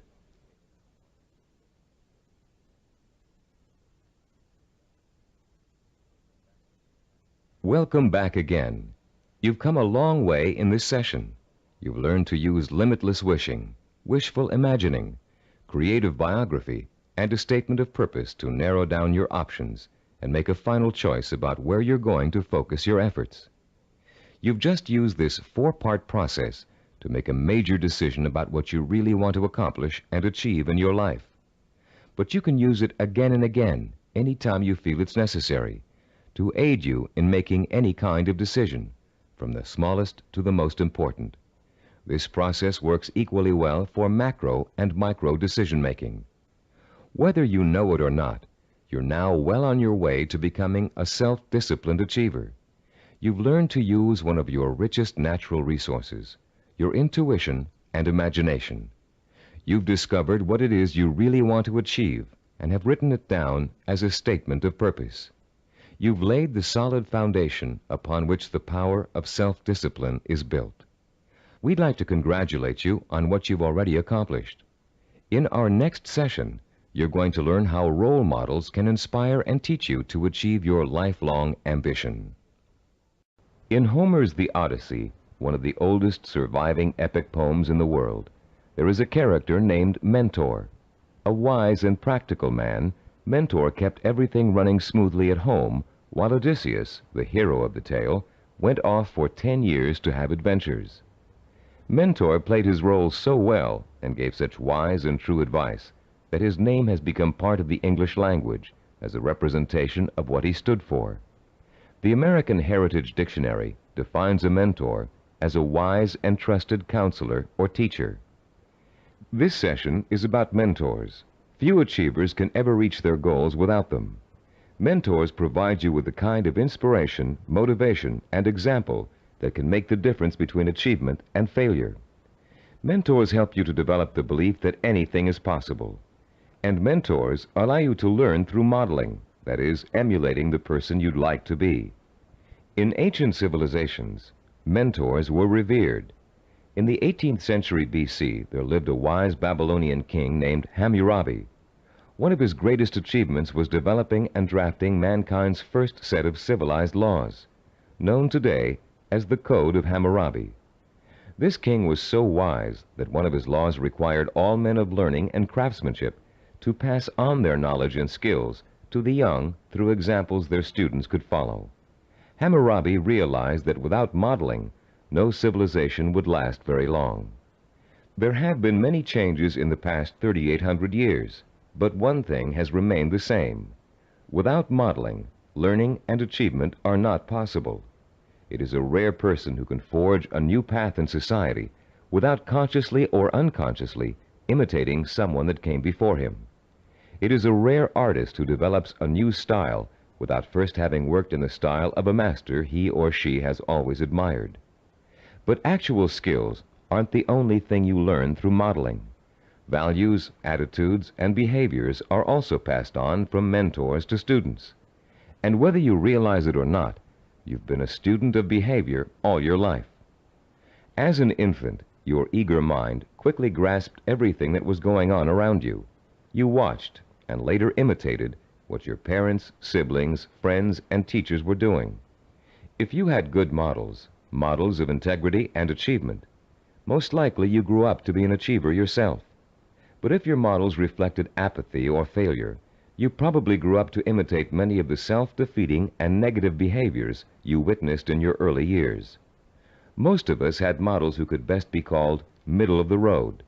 Your parents may have had specific skills and abilities they were proud of, but fell short of being a good example to you in other ways. An older brother or sister may have possessed exceptional talent in an area where you couldn't possibly compete. As a result, you've probably been instilled with a mixture of negative and positive attitudes about yourself and your abilities to succeed. It's time for you to develop the kind of positive outlook that is critical to developing self-discipline. It's time for you to throw off the cloak of self-doubt and realize that when you acquire self-discipline, you have what it takes to achieve your goal. It's time for you to use that self-discipline to develop the knowledge and skills you need to achieve. And in order to do all those things, it's time for you to find mentors who have already accomplished what you want to achieve. You're no longer a helpless infant who can't pick and choose good models to learn from. As an adult, you have the intelligence and power to go out and find the kind of mentors who will inspire and teach you with examples of their own persistence and positive attitudes and behaviors. By the time we finish this session, you'll know how to find your own personal mentors and use them to their fullest ability. And you'll be able to overcome the negative attitudes and lack of self-discipline that have been holding you back up until now. You'll learn how to identify your own personal role models using historical figures and the people surrounding you today. You'll find out how to actually learn new attitudes and behaviors from them. You'll learn how to use them to create a blueprint for your own actions, starting right now. And more importantly, you'll learn how to draw inspiration from them, the kind of inspiration that empowers your purpose, what you want to achieve, with a sense of possibility. If others have achieved it, then it's possible for me too. How do you go about finding mentors? At first glance, it may seem that there's nobody even remotely accessible to you who has the same kind of hopes and dreams as you do. But high achievers always find a way, and so can you. In our research, we discovered that achievers draw their inspiration from role models in two ways: indirectly, from reading and watching films, and directly, through day-to-day observation and contact. Let's first discuss how self-disciplined achievers indirectly find their mentors. Indirectly, they learn through media portrayals, mostly through the reading of biography and autobiography, reading profiles of achievers in magazines and other periodicals, and watching inspirational films and television programs. You may not be able to meet and talk to George Washington, Charles Lindbergh, Margaret Mead, or Agatha Christie, but each one of them has left behind a legacy of accomplishments that have been covered extensively in print and film. Stop now and think of all the people you've read about, heard about, or seen portrayed in films. Whom did you admire most? Whose story elicited a throb of recognition from you, a feeling that if you could be in anyone's shoes, that was the person you'd like to be? It could even be a fictional character, a great detective or explorer created by an imaginative writer. But there had to be, and still has to be, someone you've always greatly admired and wished you could be like. After he made the film Rocky, Sylvester Stallone talked in an interview about the power of mentors and how his movie worked to inspire millions of people around the world. "I think there's a definite formula in reaching audiences," he said. "Provide them with heroes and heroines who have to pull themselves up from the depths of despair. And as they struggle and claw and finally attain their goal, the audience says, 'That's the kind of person I want to be.'" Stallone's character Rocky is the embodiment of a man obsessed with and driven by a vision rich in emotion and purpose, a self-directed achiever who overcame the odds through hard work, effort, persistence, and perseverance. Browse through the New York Times nonfiction bestsellers list this Sunday in your local paper. You'll find that half the books listed are biographies or autobiographies, testaments to people of enormous self-discipline and high achievement. Examples of the power of self-discipline are all around you. You only have to visit your library, your local newsstand, the closest movie theaters, or your local video store for inspiration. Your first step in finding a self-disciplined mentor is to search out books, magazine articles, and movies in which the main characters, fictional or real, have achieved something similar to what you want to achieve. And after studying these people, you can begin to answer the questions. What is it I must do to achieve my goal? What skills do I need to learn? How must I behave? What actions do I need to take? Your mentors will provide you with the answers. The self-disciplined have 3 direct methods of finding role models to learn from and emulate. The first is through personal acquaintances. They may have a friend whose business or personal successes have inspired them to take similar routes to the top. Or perhaps there's a family member who has achieved widespread recognition for outstanding contributions to the community. Because these mentors are close at hand, they can be watched from a front row seat. You can observe their attitudes, behaviors, and thinking patterns. You can notice how they solve problems. You can pay attention to how they behave when confronted with setbacks or victories. You can watch these mentors grapple with the issues of everyday life and the larger issue of achievement in a chosen area. But sometimes there just aren't any people who are that close to you who fit the bill of the self-disciplined achiever. You must find other methods of seeking out real-life mentors. The second way self-disciplined people directly find mentors is through what is commonly known as networking. Networking consists of building relationships with the people who can introduce and expose you to positive role models. Networking is not to be confused with social climbing. The primary motivation of the networker is to learn as much as he can from as many successful people as he possibly can. The main benefit from networking is the quality of the contacts you can establish. Contacts that will create greater opportunities and put you in the mainstream of successful, self-disciplined role models. The third source of finding models directly is apprenticeship, learning directly from a master mentor. The concept of apprenticeship may seem old-fashioned in a world of computer-assisted learning and mass public education, but most of the high achievers we studied apprenticed themselves in some fashion to a mentor who could pass on his or her skills through intentional, personalized learning. Apprenticeship is extraordinarily common in the arts, trade crafts, business, medicine, law, politics, teaching, and sports. Leaf through any encyclopedia and notice how many of the achievers profiled learned their skills under the tutelage of a master mentor. Some people are obvious masters of their craft and easy to pick as mentors, but sometimes it isn't so obvious, especially when it comes to business or professional achievers. How can you choose among several possible candidates? How can you pick the person who is most likely to provide you with the inspiration and example you need? In Session 2, you used an assessment form to compare your own behaviors, habits, and thought patterns against the 10 positive characteristics of the self-disciplined achiever. On page 25 of your study guide, you'll find a similar form that you can use to identify the strengths and weaknesses of prospective mentors, with instructions on how to use it. Put this form to work for you as you seek out that special person who can help you achieve your most cherished dreams and goals. When choosing a mentor of any kind, pay particular attention to how he or she developed the knowledge, skills, and abilities it took to reach his or her goal.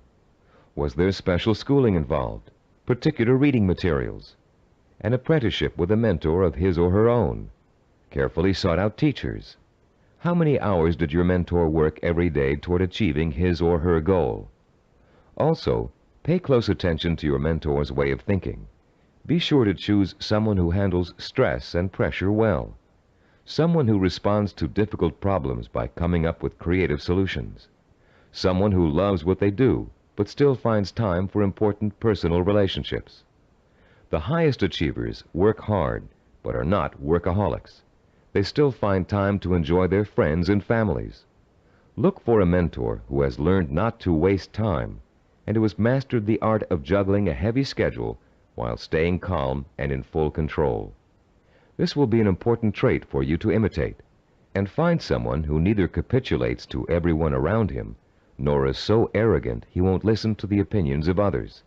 You'll want to learn how to listen well, and then make your own decisions. In looking for all these traits, remember that your mentor is still going to be human and have faults.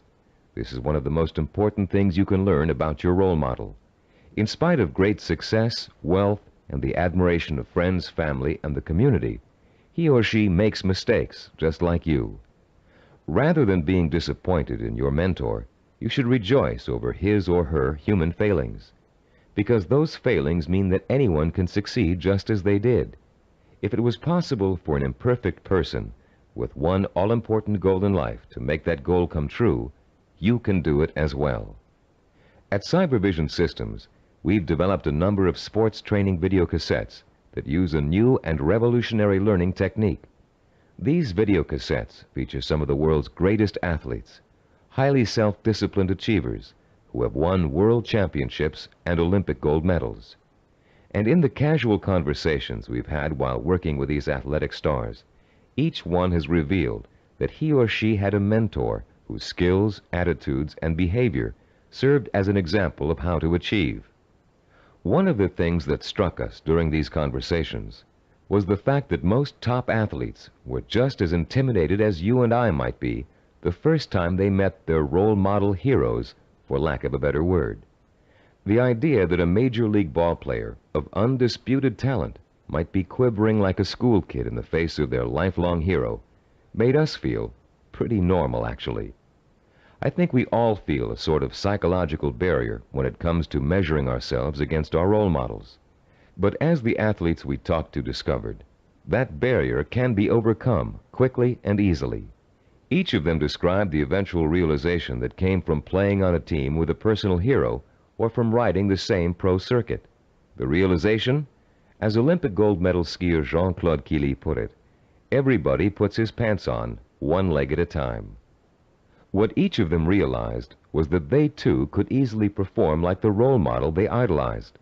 The idols, viewed close up, turned out to be as ordinary as the worshippers. They realized how great an opportunity they had to learn from their hero. Discovering that their idols were human and fallible, they began to believe deep within their hearts that they could equal or even surpass their idols' accomplishments. Though the role models you choose have developed tremendous strengths that have made them successful, they also have many weaknesses. Renowned fiction writer Ray Bradbury, for example, who was first published when he was in his teens, will never win the Monaco Grand Prix, or even a race to the local supermarket. Why? Because he never learned to drive a car, a skill most of us acquired long ago without thinking about it twice. A friend of ours who is independently wealthy, a local politician, a publisher of fine art books, and a world traveler, wears finely crafted boots with all his clothes, even his business suits. Is it part of his personal style? Yes. But his close friends know his secret.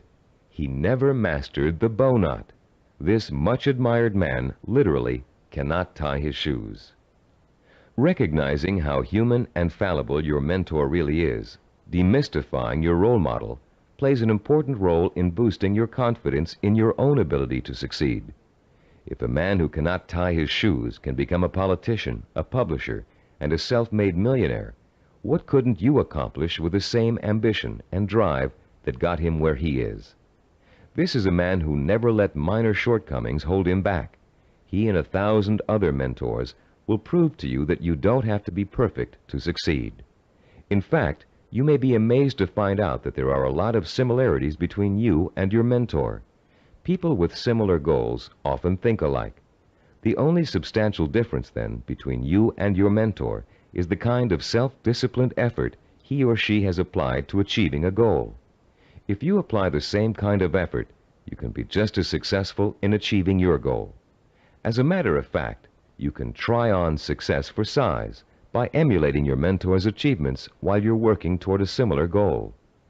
Remember childhood dress-up games, playing pirate with a tinfoil sword and your mother's scarf wrapped around your forehead. Role-playing doesn't work only for children. It can give anyone who's striving to reach a particular goal a template to follow for achieving that goal. Hunter Thompson, who broke new ground in journalism in the 1970s with his gonzo style, picked up much of his technique by imitating one of the greatest writers in the English language, Charles Dickens. Thompson literally sat down and physically copied Dickens by hand, letting his mind and his muscles get used to Dickens' rhythm and style. Hour after hour, he copied Dickens' prose, word for word. And Thompson went on to become a successful and popular contemporary writer. The great 19th century psychologist and philosopher William James contended that if you want to acquire a positive habit or behavior, simply act as if you already have it, and you will.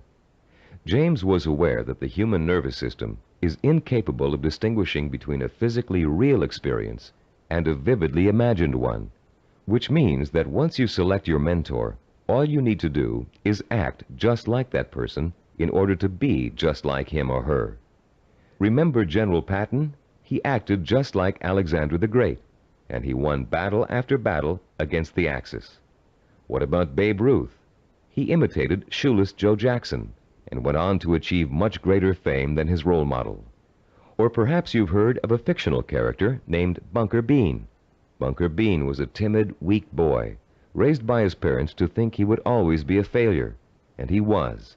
He failed in school, he failed with his friends, he failed in everything he attempted, until one day Bunker Bean ran into a fortune teller who told him he was the reincarnation of Napoleon and was destined to achieve great things. Bunker Bean was shocked out of his usual apathy by this revelation. Going to the library, he took out every book he could find on the legendary Napoleon Bonaparte. He bought posters of Napoleon and hung them up all over his room. And as he studied about the emperor, whom he really believed was his former self, he began to imitate Napoleon's habits, attitudes, and behaviors. Years later, Bunker Bean was a rich and powerful man. He had everything anyone could have asked for. Running into the fortune teller one day, he thanked her for changing his life by telling him about his former self. And to his astonishment, she laughed and told him she had lied to him years before, just to get his money. He wasn't the reincarnation of Napoleon after all. Bunker Bean was crushed. But since he had spent the many years acting like his role model, he found he couldn't shake the habits of success he had acquired. It was then that Bunker Bean realized that everyone is born with the potential to be a great achiever, if they can only believe they are. You don't need a fortune teller to set you on the road to greatness. You do need to find a mentor, study that mentor, realize his or her strengths and weaknesses, and start imitating the behavior that made your mentor the success he or she is today. If you were an actor preparing for a starring role, you'd spend months studying the script. learning your lines and rehearsing your part over and over again until you knew it inside out. Only then would you have the knowledge, skills, and confidence to make a glorious debut. If, as Shakespeare said, all the world's a stage, then finding a mentor is your way of choosing your own starring role.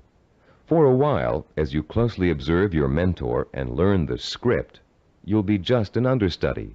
But then, one day, the stage will be yours. Acting as if has remarkable suggestive power. In a book called The Wind Walker, which was made into a powerful film, an aged blind Indian spends his days teaching the ways of warriors.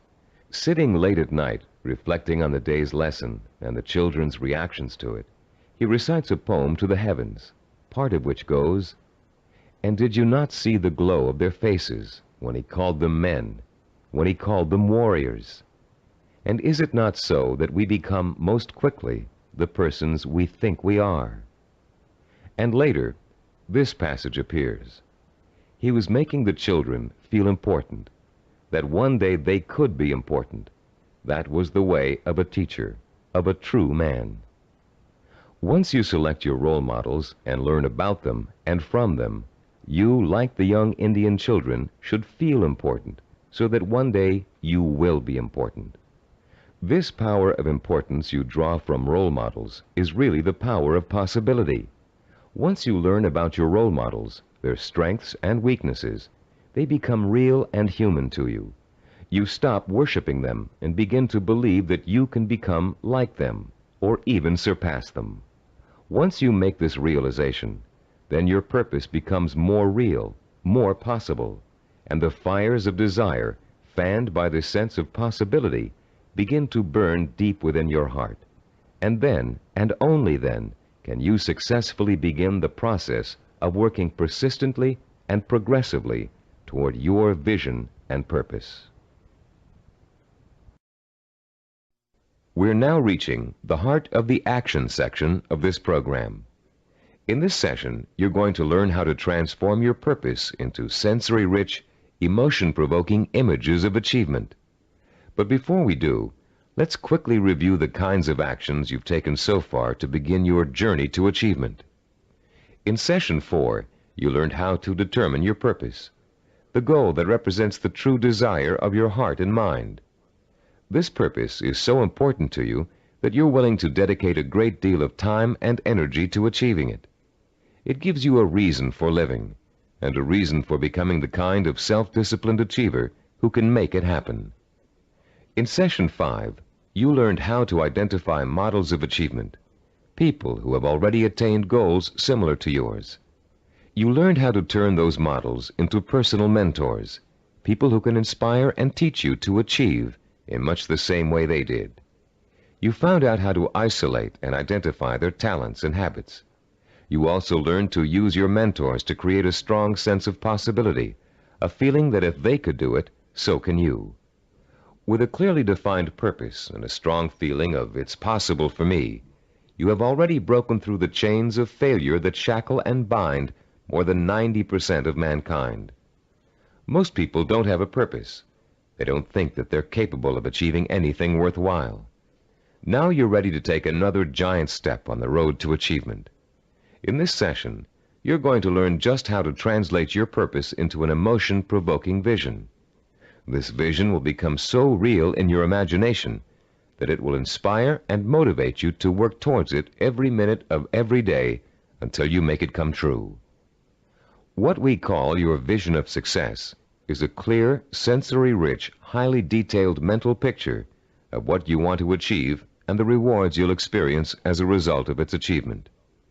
When this vision of success is linked to your purpose and a strong sense of possibility, it will, like a hot branding iron, burn itself deep into every fiber of your being. Not only will you become obsessed with this vision, but you'll also develop a sense of deep belief in your ability to achieve it. Your vision allows you to make a quantum leap from the sense of possibility to the sure-fired conviction that I know I can do it. You're about to learn a simple but powerful 4-step process for transforming your purpose into a sensory-rich goal. Once you have done that, we're going to give you 5 easy-to-use guidelines that will help implant the goal deep into your mind and nervous system. It will then become a permanent part of you and serve as the fuel that fires your emotion and incites you to purposeful action. Let's now begin to learn about the process of sensory goal setting and how you can use sensory goals to develop what we call a magnificent obsession, a burning desire to achieve your purpose. The first step you must take is to translate the statement of purpose you developed in Session 4 into what we call a sensory goal statement. As you recall, your statement of purpose was a general statement of what you would like to achieve. Your sensory goal statement is going to be much more specific. There are 3 main elements to the statement you are now going to write. First, it must be result-oriented. It must focus primarily on what you want to get out of your achievement. Second, your sensory goal statement must be time-specific. You must determine a point in time when your goal will be achieved. And third, it must be measurable. You must specify a criterion that lets you know when your accomplishment is complete. If you want to become a doctor, for example, your criterion might be finishing your internship and setting up your own practice. If you want to start your own business, your criterion of success might be the day you move into your own offices or hire your first employee. Having a measurable goal gives you the motivation to work towards a specific end. It also lets you measure your progress along the way and take corrective action if you're moving off target. This sense of having a concrete reality to work for, combined with an actual time frame and a result to look forward to, fuels your drive and compels you to work persistently and systematically toward the ultimate success of your endeavors. Let's quickly look at a few examples of how a statement of purpose can be translated into a sensory goal statement. Let's say your statement of purpose reads, "I want to help cure disease." Your sensory goal statement might read like this: "In June of 1989, I will receive a medical degree." If your purpose is to become your own boss, then your sensory goal statement might read, "In January of 1987, I will open up a retail store of my own." If your purpose is to run a marathon, your sensory goal statement might read, "In June of 1986, I will enter the Boston Marathon and complete the 26-mile run in under 5 hours." Now turn to page 29 of your study guide and look at Form 6.1. There's a space there for you to write your goal statement down. Take a moment now to compose and write your sensory goal statement in the space provided. I'll pause for a minute while you do this.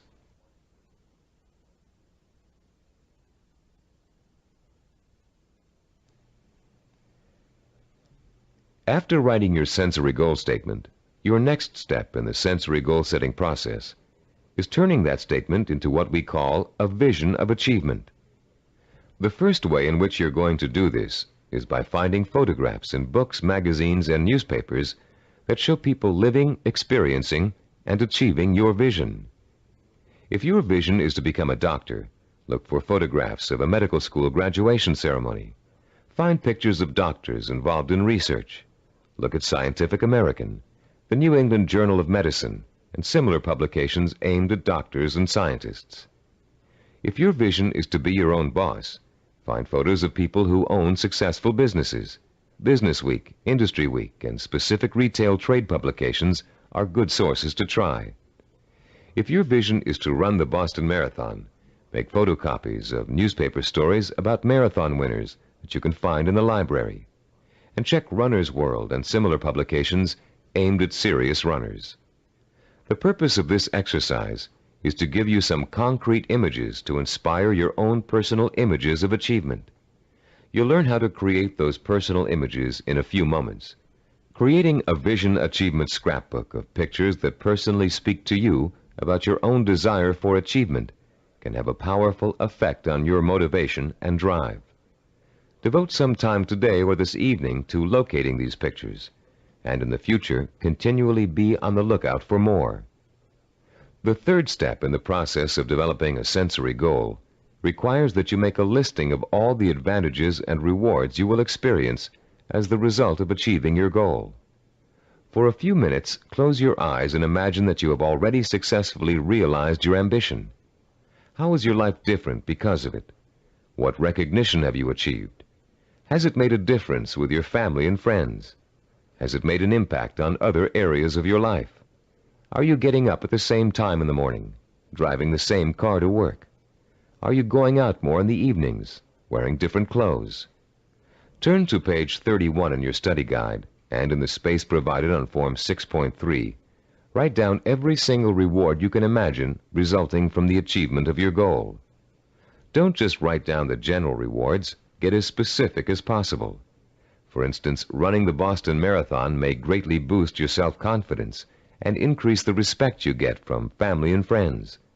But training for it will also get you into superb physical shape, meaning you'll have more energy, more stamina, more drive. You'll look better, feel better, sleep better, and do a better job at work. Use the photographs from your scrapbook to help you identify all the rewards you can think of that are associated with your goal. And when you're finished writing them down, you'll be ready to translate them into a vision that will stimulate your emotions, provoke your desire, and incite you to positive action.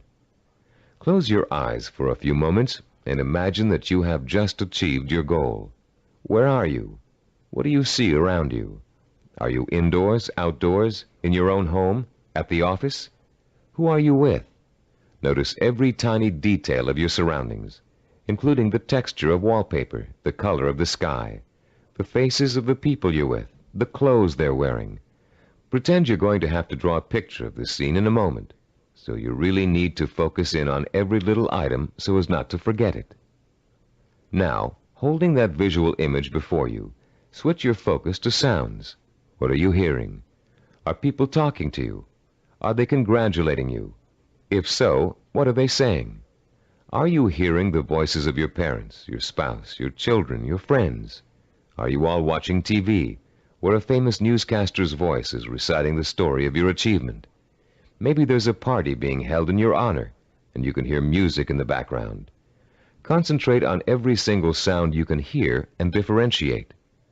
Now, let's add the sense of touch. Are people shaking your hand? Do their hands feel smooth, rough, warm, cold? Are the grips firm or slack? Are you being patted on the back, hugged by your family and friends? Is someone pulling at your sleeve to get your attention? Next, imagine the prevalent smells that are surrounding you. If you're in the middle of a celebration, can you smell the food on the buffet table? Is the fragrance of champagne wafting up from the glass you're holding? Can you smell people's perfume or cologne? Now concentrate on taste. Are you sipping that champagne you were holding a moment ago, eating hors d'oeuvres? Or is the taste of success so sweet that you don't need or want any food? Finally, what are you feeling emotionally? Pride? Satisfaction? Maybe you're feeling relief that the hardest work is behind you. Maybe you're feeling the power of your new position. Perhaps you're feeling the exhilaration that comes with knowing that having achieved what you did, you can now achieve anything. You might even be feeling humble, having come face to face with weaknesses you never knew you had during the long, hard effort to reach success. After you have awakened all of your senses to the sight, smell, taste, touch, sound, and feeling of success, turn to page 32 in your study guide and complete Form 6.4, entitled The Sensory Vision Worksheet.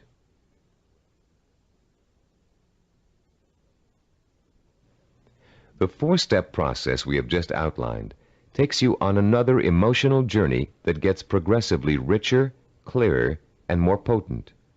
You start with a specific statement of what you want to achieve and when you want to achieve it.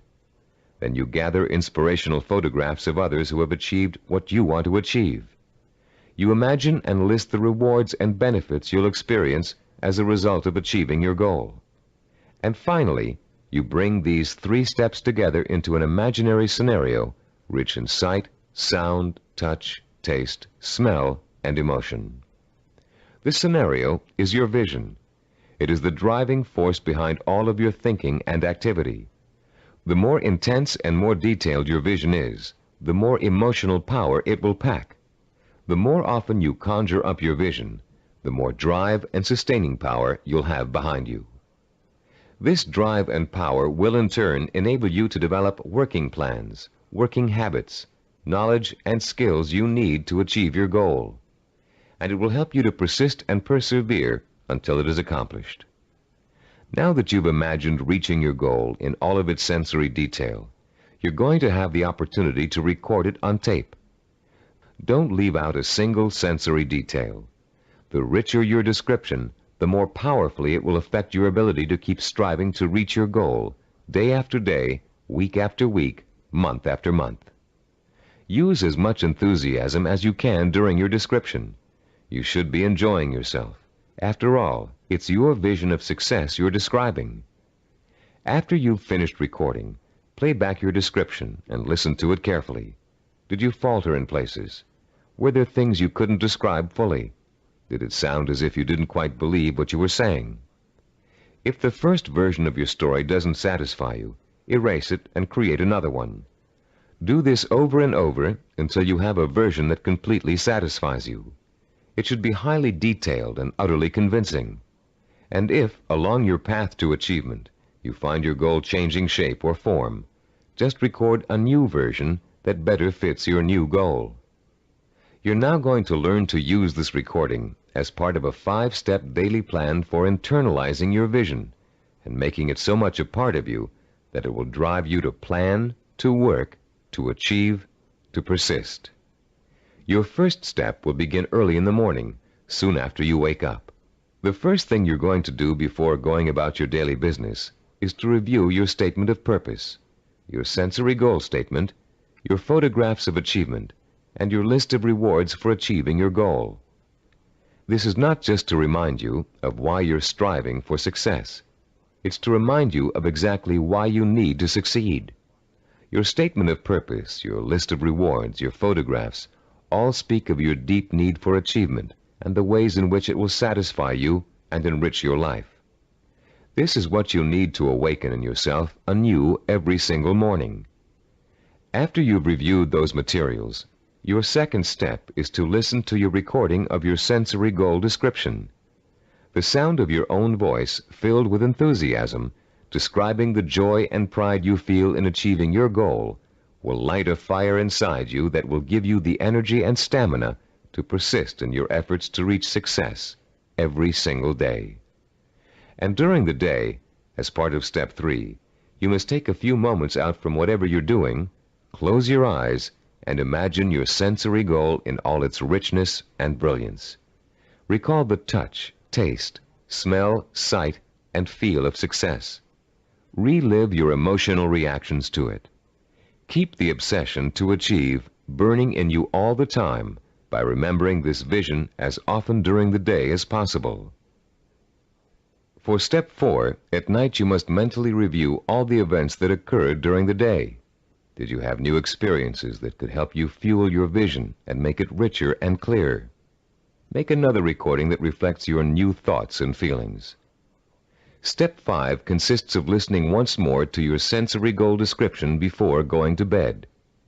And as you're falling asleep, play your sensory-rich scenario of achievement over and over again in your head. This 5-step plan will refuel and reinforce your motivation for achievement, and it will help to give you daily feedback on how well you're progressing toward your goal. But remember, there will be setbacks and mistakes along the way, and there will be readjustments in your thinking and planning about what you want to achieve and how you want to achieve it. You'll find yourself adjusting your course just as you adjust your steering wheel while driving on a winding road. This is to be expected because there is no effortless path to achievement. For this reason, we suggest you record your vision over again at least every 2 weeks. That way, it can keep pace with your daily experiences and changes in outlook. You've come a long way in this session. You've turned a general statement of purpose into a specific statement of what goal you want to achieve. You've put an achievement date on that goal. You've gathered pictures of it. And you've learned to turn it into a living, breathing vision of success that evokes the kind of strong emotions you need to sustain a long, hard effort of achievement. Now is the time to record your vision. Take your time and do it as many times as necessary until you are satisfied with the results. Remember, you're going to be listening to it twice a day, so it needs to be rich and rewarding.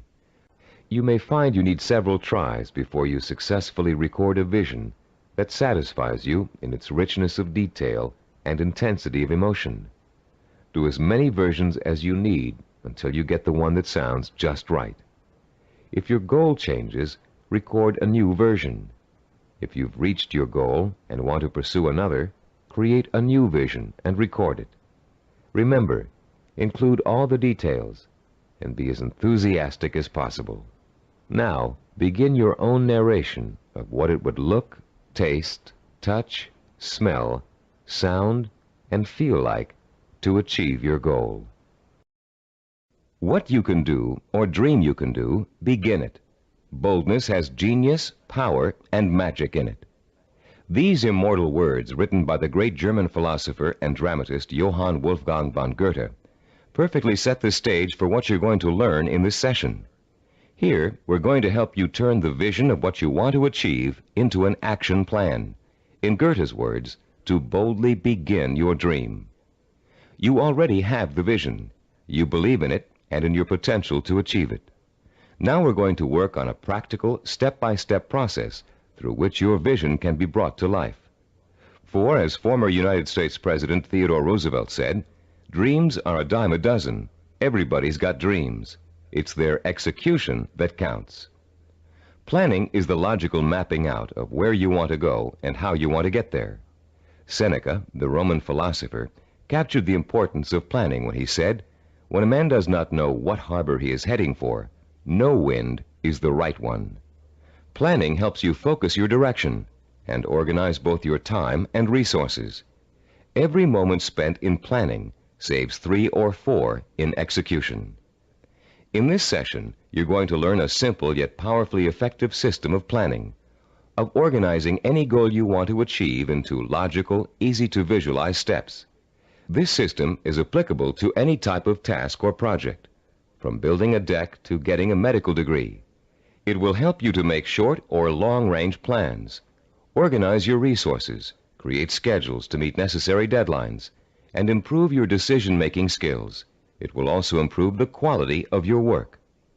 While following this plan, you'll experience an increase in self-confidence and pride as you realize that you are on your way to becoming a self-disciplined achiever. Every small task in your plan that you accomplish will be living proof that you are one step closer to your goal. And as you take each step, your faith in your ability to accomplish your goal will be reinforced and expanded. In approaching the creation of a plan, it is important to keep the following basic facts in mind. First, planning is a way to look at both the whole picture and parts that make up the whole. It is a way to organize those parts in a logical and sequential way. One step should lead to another. More than that, each step you take should make the next step possible, like adding links to a chain to make a fence. We've introduced you to the concept of macro and micro achievements. The whole picture is your macro achievement. The steps you must take to achieve your macro achievement are micro achievements. If you want to build a house, a macro achievement, you must start by leveling the site and digging a foundation. Only after those steps have been accomplished can you go on to pouring the foundation, putting up the framing, putting in electricity and plumbing, finishing the walls, installing the roof, and so on. The second fact to keep in mind is that ideas take time to implement. I won't dwell at length on the subject of time now, since we're going to devote all of Session 8 to time. But I'd like to tell you a short story about a Micronesian island leader named Pialug that illustrates the kind of time and patience it takes to achieve excellence. 50-year-old Pialug is the most respected and powerful man in his community because he's a navigator. His grandfather had told him, "If you learn navigation, you will have a name. You will eat the navigator's food. At sea, you will have more power than a chief." Pialug began learning navigation at the age of 5.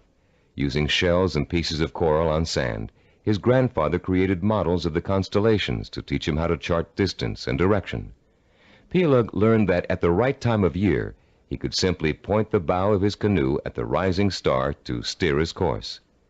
But since the stars rise 4 minutes earlier each evening, the rising star changes position every day. So Pialug also had to learn the positions of the multitude of lesser stars. It took him 45 years to learn every movement of every major and minor star and constellation in the nighttime sky. But having taken the time to learn, Pialug now enjoys the respect, admiration, and status in his community that comes with being a navigator.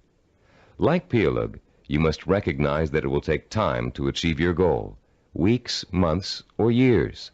Like Pialug, you must develop patience in learning the steps that lead to your goal. With time and patience on your side, you'll be assured of realizing your ambition. And like Pialug, you'll achieve the respect that comes with final accomplishment. A third fact to remember in creating a plan of action is that ideas take concentrated work to come to fruition.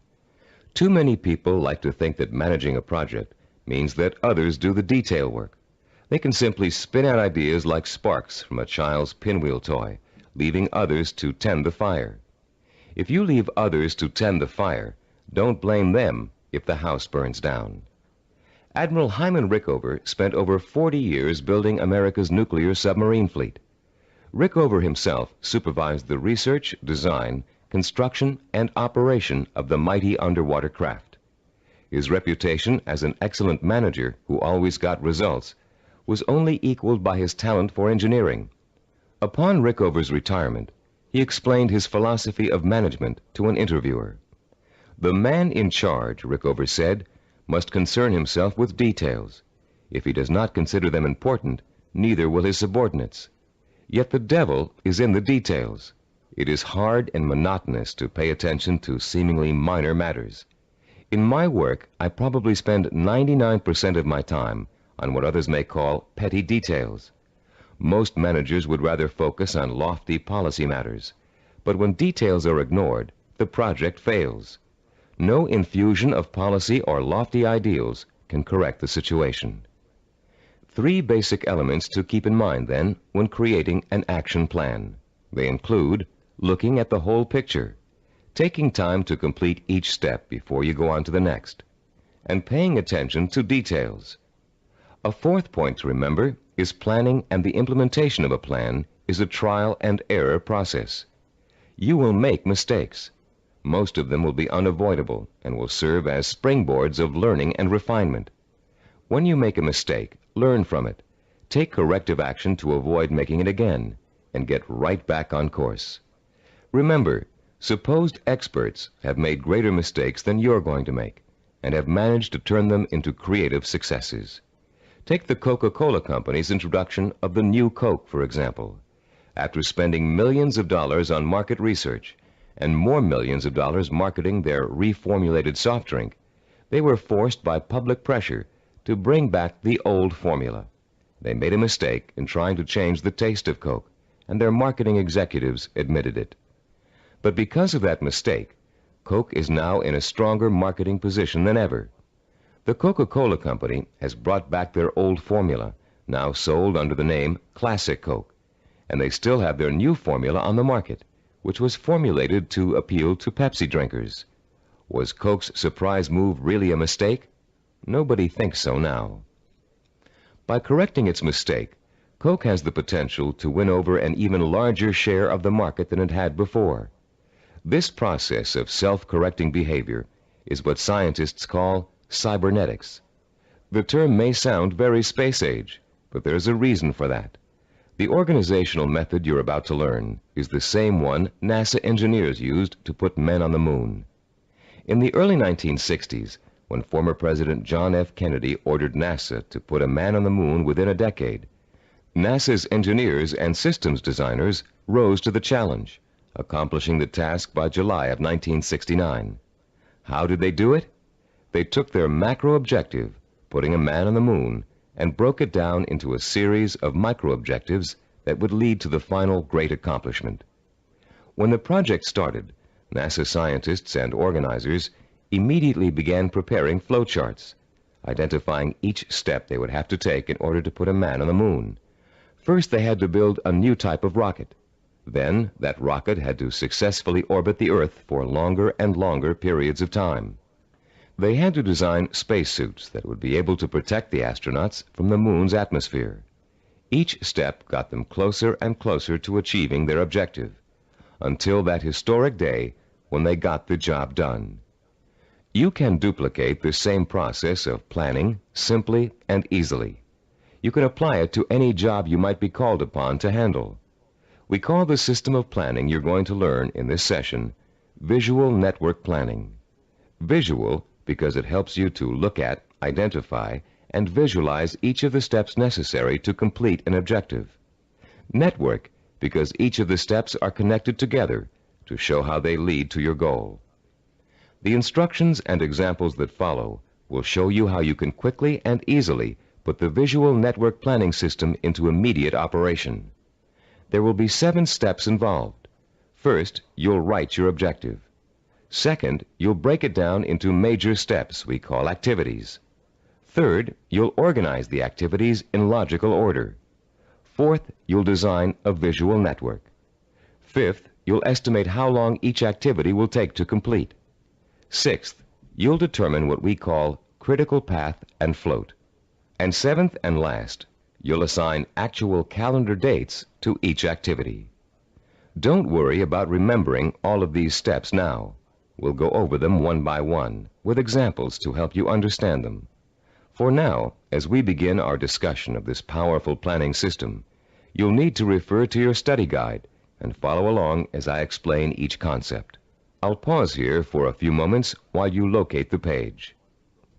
First, let's discuss the 4 basic elements of visual network planning. Look at diagram 7.1 on page 36. The first element is what we call an activity box. An activity is a step or task that must be completed in order to achieve a goal. The name of the activity is listed in a box. One activity is linked to another activity by a line with an arrow. This linking of activities is the second element of a visual network plan. The third element is the activity's reference number. Each activity is assigned a number for the purpose of identification. The number is circled and located in the upper left-hand corner of the activity box. Any number can be assigned to an activity box, and the numbers you do assign don't necessarily have to follow in numerical order. Activity number 23 can follow activity number 15. The fourth basic element of a visual network plan is what we call duration. Each activity takes a certain amount of time to complete. That amount of time is called its duration. Duration is listed at the bottom right-hand corner of the activity box. It can be represented in minutes, hours, days, weeks, months, or years. Now let's use these elements to build a simple network, a group of linked activities that lead to a goal. Refer to diagram 7.2 on page 36. This diagram assumes that you have some hard winter wheat and a wheat grinder, and you want to make some fresh, hot, whole wheat cereal. How would you develop a simple visual network plan to illustrate all of the steps you must take to end up with a bowl of piping hot cereal? Your first step would be to get a piece of paper and pencil and list your objective on the top. In this case, it would read something like, cook whole wheat cereal from scratch. Your second step would then be to break your objective down into its major steps or activities. In this case, there are 2 major activities involved. The first is grinding the wheat. The second is cooking the wheat. Third, you would then put the activities into their logical order. In our example, the wheat must be ground before it can be cooked. And fourth, you would construct a visual network plan in which the 2 steps are placed in activity boxes with reference numbers, durations, and linked arrows. We have already developed the visual network plan for this objective in diagram 7.2. As you can see, activity number 2 is grinding the wheat. Activity number 4 is cooking the wheat. When activity number 2 has been completed, having taken 2 minutes, activity number 4 is ready to begin. Activity number 4 takes 7 minutes. Reaching your goal of making a bowl of fresh, hot, whole wheat cereal takes a total of 9 minutes. This simple visual network plan shows you how many activities you need to complete before your goal can be accomplished. In this case, 2. and how long each activity will take. In this case, 2 minutes and 7 minutes. The example is very elementary. If you look at diagram 7.3 on page 37, you'll see a slightly more complex visual network plan. In this case, our goal has 2 activities that are dependent upon the completion of 1 activity. Here our goal is to get both a car and a motorcycle out of a garage. Neither can be accomplished without opening up the garage door. Notice also that activity 5, labeled Getting the Car Out of the Garage, is independent of activity 7, labeled Getting the Motorcycle Out of the Garage. Both activities 5 and 7 can be accomplished at the same time, providing you have someone to drive each vehicle and providing the door is opened first. In this example, note that 5 of the 7 steps of visual network planning have been completed. 1, the objective has been written. 2, the major steps of the project have been identified. 3, the steps have been put into a logical order. 4, they have been organized into a visual network. 5, each activity has been assigned a time estimate for completion. Now let's examine step 6, the concepts of critical path and float. To help you follow along in our explanation, turn to page 38 of your study guide and look at diagram 7.4, titled Critical Path and Float. As you can see, we have expanded our visual network plan for cooking cereal to one for cooking and eating cereal. The new objective is to prepare and eat freshly ground whole wheat cereal in 15 minutes. Look at the visual network plan. You now have 3 separate paths that come out of activity 3, grinding wheat. Going from the top down, the first path is made up of activities 3, 5, and 11. The middle path is composed of activities 3, 9, and 11. The bottom path includes activities 3, 7, and 11. Look at the 3 paths individually and total up the amount of time each will take. The middle path will take a total of 14 minutes to complete. The top path takes only 8 minutes. The bottom path takes 9 minutes. Look at your objective again. Your goal is to cook and eat the cereal within 15 minutes. If you are to complete your objective on time, the activities on the longest path must all be completed on schedule. The longest path on a visual network plan is known as the critical path. The activities on the critical path are called critical activities and are vital to the success of the project. The non-critical activities, those not on the critical path, can be delayed without affecting the result. These activities have what is called float.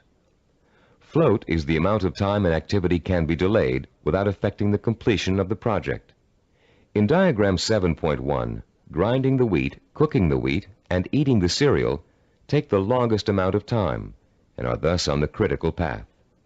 Getting the bowls and milk can be delayed without affecting the schedule. Therefore, they both have float. Diagram 7.5 on page 39 is the visual network plan we use here at Cybervision Systems to develop our programs. Study the plan and try to determine the critical path. Which activities take the longest amount of time to complete? As you can see, activities 11, 13, and 15 are on the critical path. Activities 17 and 19, and 21 and 23, which take a total of 10 weeks to complete, have 6 weeks of float. Because of the amount of time it takes to complete the critical path, these activities can be delayed for 6 weeks without affecting the schedule. On the other hand, if any of the activities on the critical path are delayed, the whole project will be late. Identifying the critical path of your project enables you to gain control by knowing what your priorities are.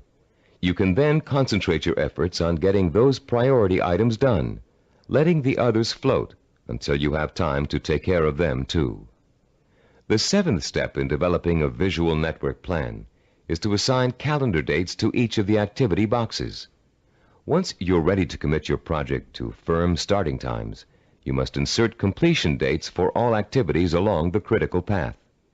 For example, if we were to begin our audio program development on January 5th, and the first activity on the critical path, developing a program idea, has a duration of 1 week, then the activity box showing the completion of this task would have a target date of January 12th. That date, and all others on the critical path, must be met in order for the project to be completed on time.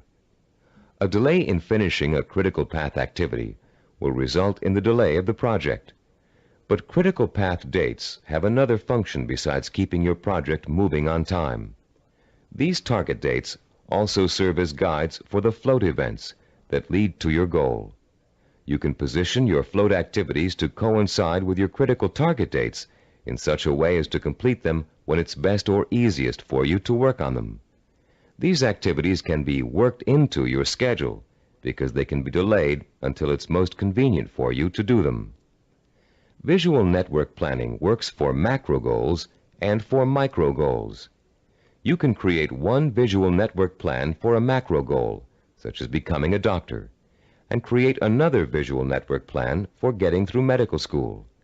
In diagram 7.6 on page 40 of your study guide, we've outlined a simple visual network plan for someone with a macro goal, becoming a neurologist. Each of the activities listed on this plan, which takes a total of 15 years of post-high school study, can be turned into a micro-network plan of its own. Any project that has a beginning and an end will benefit from visual network planning. Before embarking on your plan for accomplishing your macro goal, we suggest you try this organizational method out on something smaller, so you can see the results in a matter of a few hours or a few days. Apply it to a project around the house that you've been putting off for weeks, pruning your trees or repainting several rooms. This will give you a chance to get used to organizing your activities in a logical and systematic way. In using this plan, you'll learn the meaning of hard work and patience. You'll find yourself tempted to skip certain steps and leap ahead to something you feel like doing right away.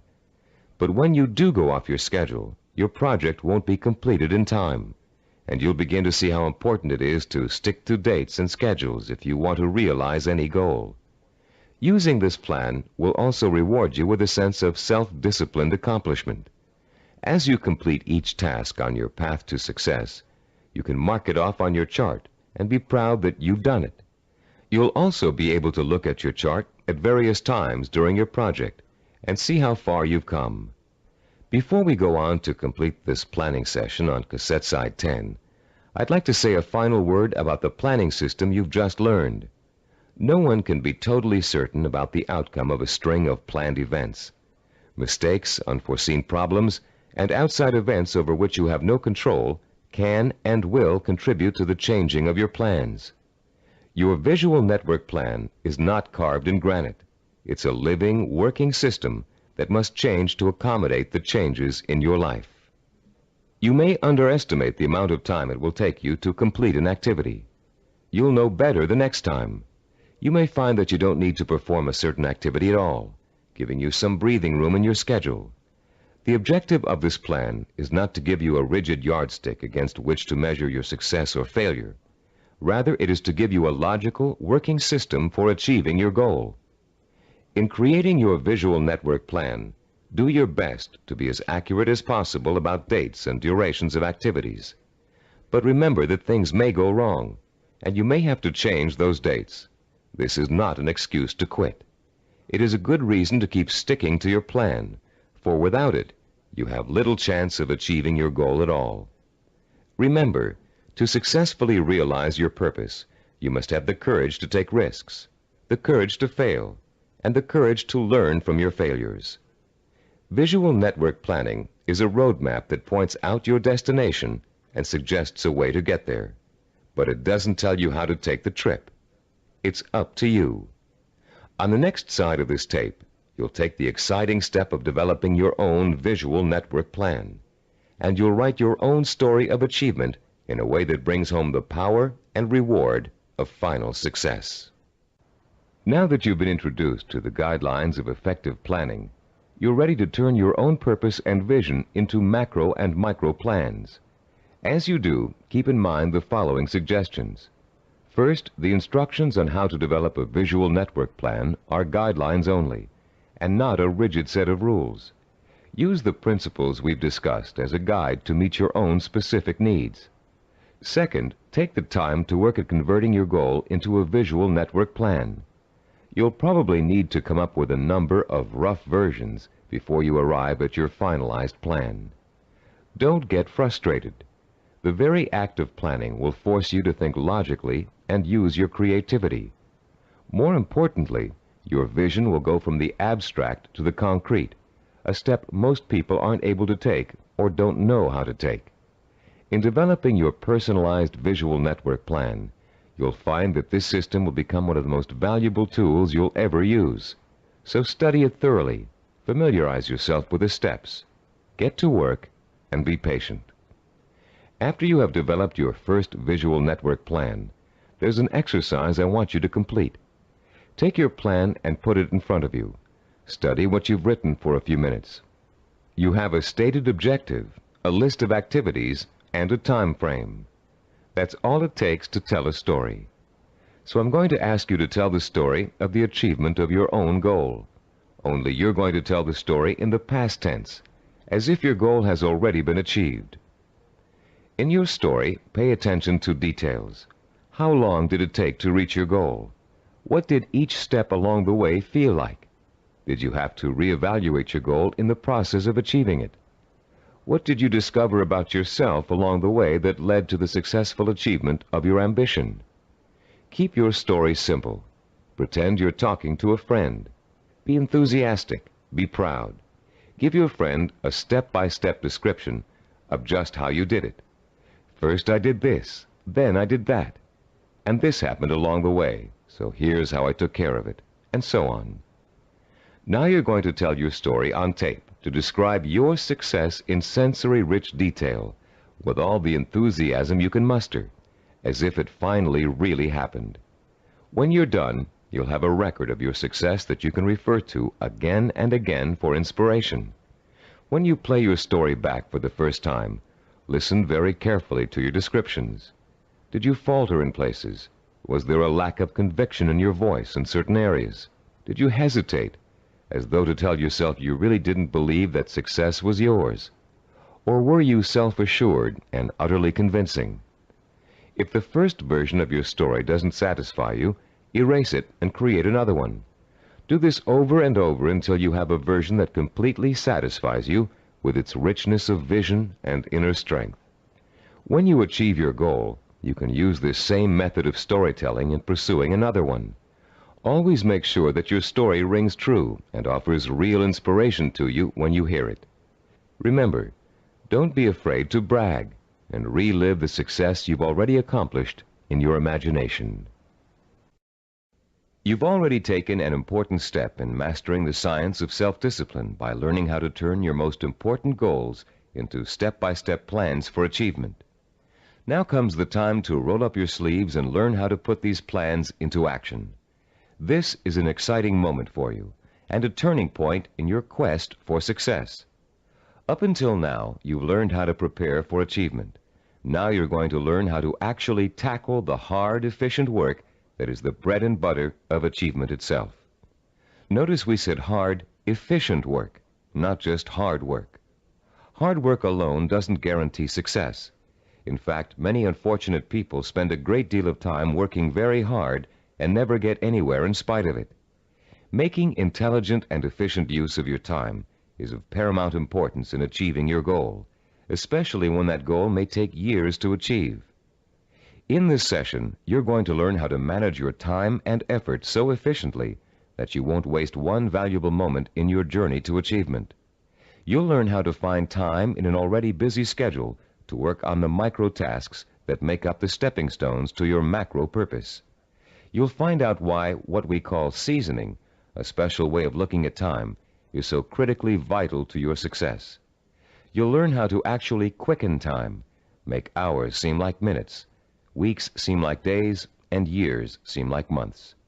And you'll learn once and for all how to develop the do-it-now habit, allowing you to permanently overcome the world's #1 cause of failure, procrastination.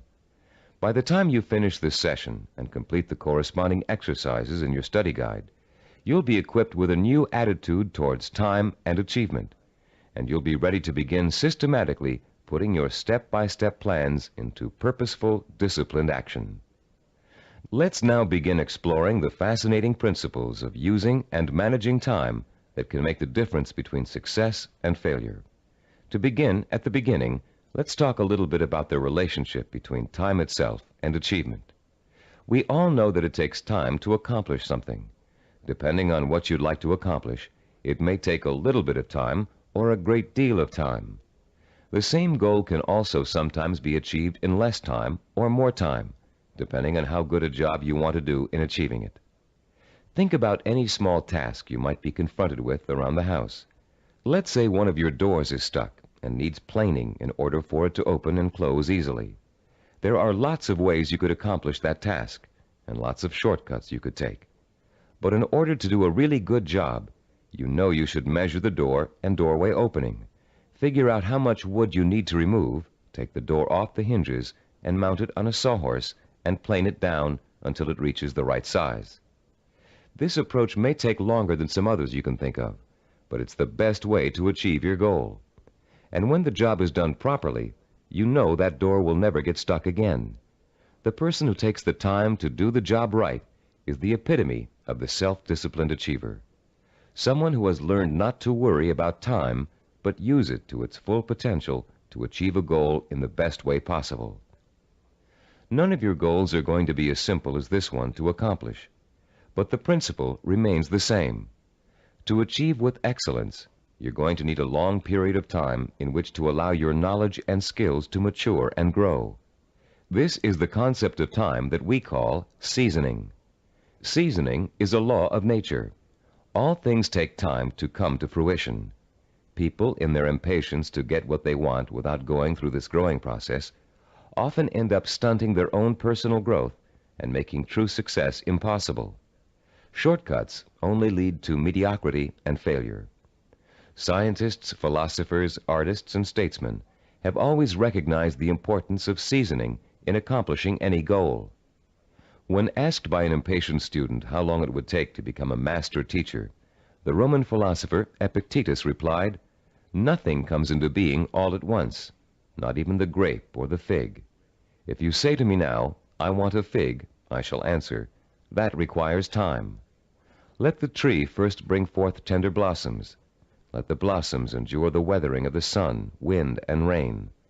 Let the tree then put forth its fruit, and finally, let the fruit ripen." Cybervision founder Steve DeVore recalls learning about seasoning the hard way. "When I was 5 years old," he said, "I planted a garden in my backyard. Because I didn't understand how seeds grew, I would go out and dig them up every day to see if they'd sprouted yet. I hardly watered them, and I didn't weed them regularly as I should have. Because I was so impatient and neglectful, my plants never got the chance to grow properly. And when harvest time came, my vegetables were pitifully small and undeveloped. I had a friend next door, a slightly older boy who understood the principles of gardening.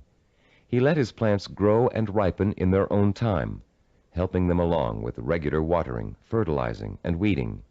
He enjoyed a bountiful harvest that summer, and I learned a lesson about patience and self-discipline." All great achievers not only understand the concept of seasoning, but they value it greatly. They know that success cannot be hurried. They know that to try to hurry it is to ruin it. They understand that every step along the road to achievement is a necessary one and a small achievement in itself. And they also know that getting there can and should be half the fun. Self-disciplined achievers are willing to pay the price of time to realize their ambitions. They are not intimidated by the thought of having to work and study for 5, 10, even 15 years. Their commitment to a goal is absolute, and their vision of success is unwavering. The self-disciplined achiever knows that if what he wants will take 5 years to achieve, the 5-year effort will be worth it. He knows that those 5 years are going to pass anyway, and he has a choice about whether to spend them preparing for success or wasting the time thinking and dreaming about what he'd really like to do. For the self-disciplined achiever, there is no choice. He'll gladly spend those 5 years working and studying to achieve his goal. Does several years seem like a long time to you? Think how fast the last 5 years of your life have gone by. What did you do during that time to make achievement possible? If you had been working steadily towards your goal all that time, you could have achieved it by now.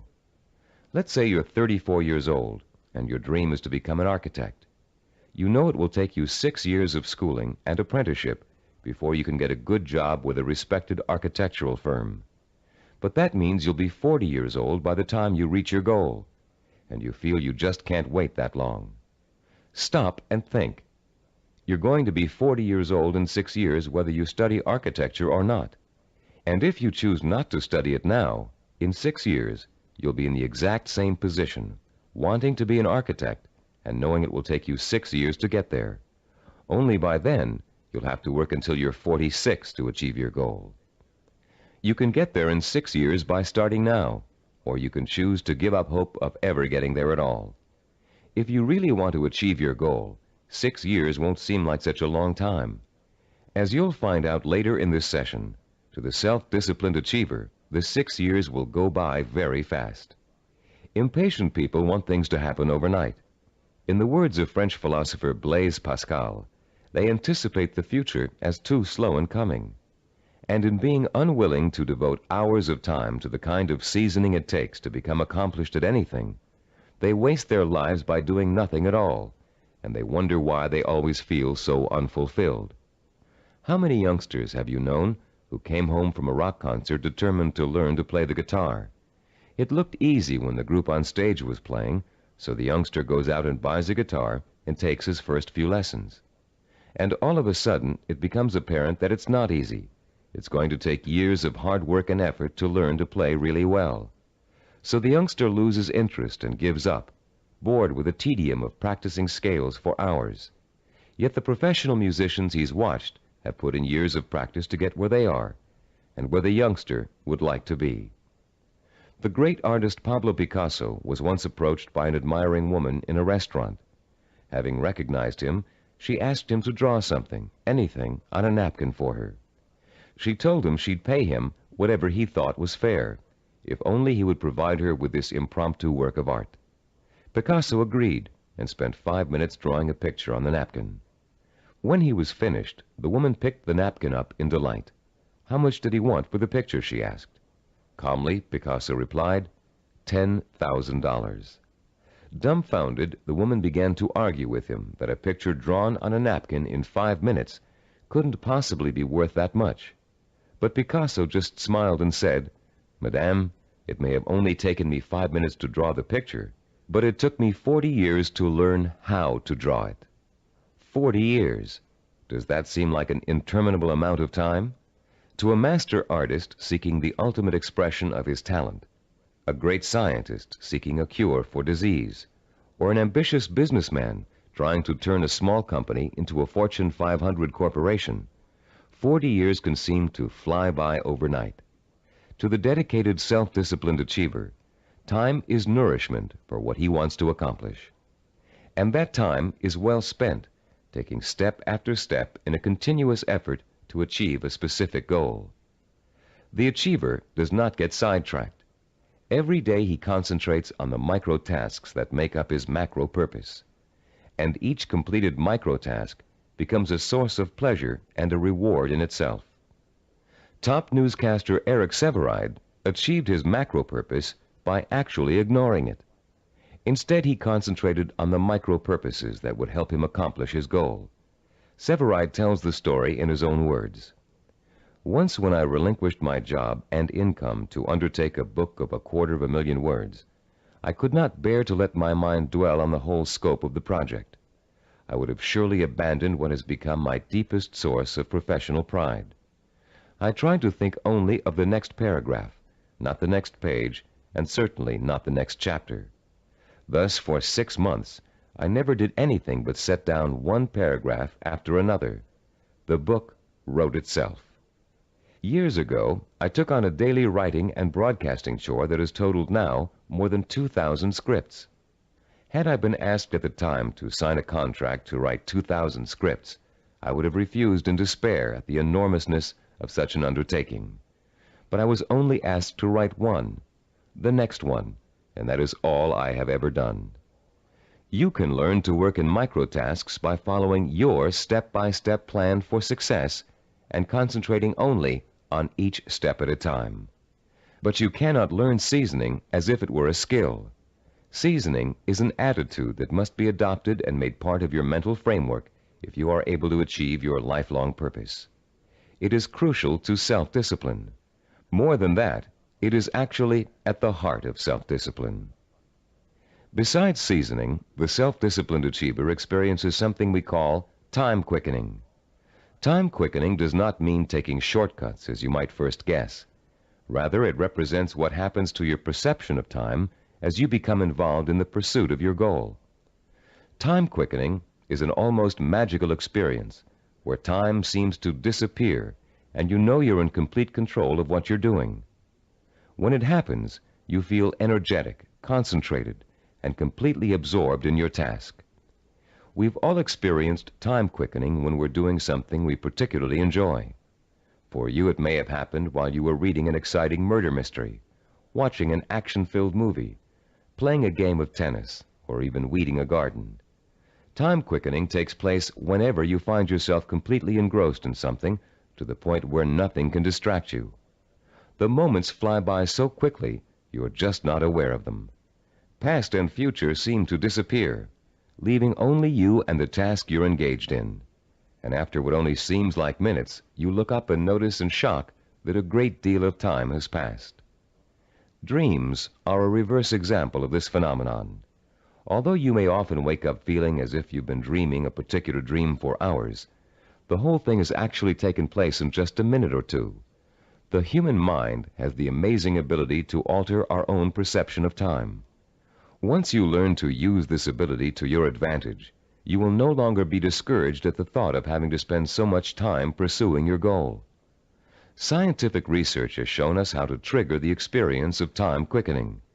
You can actually learn to consciously create the sensation that time has stopped. You can do it by becoming single-mindedly and uninterruptedly involved in an activity for a significant period of time.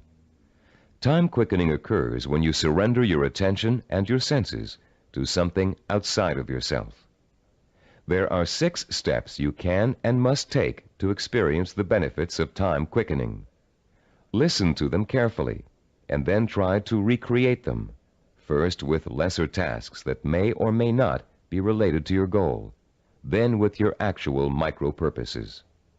First, create or find a working environment that is free of distractions and potential diversions.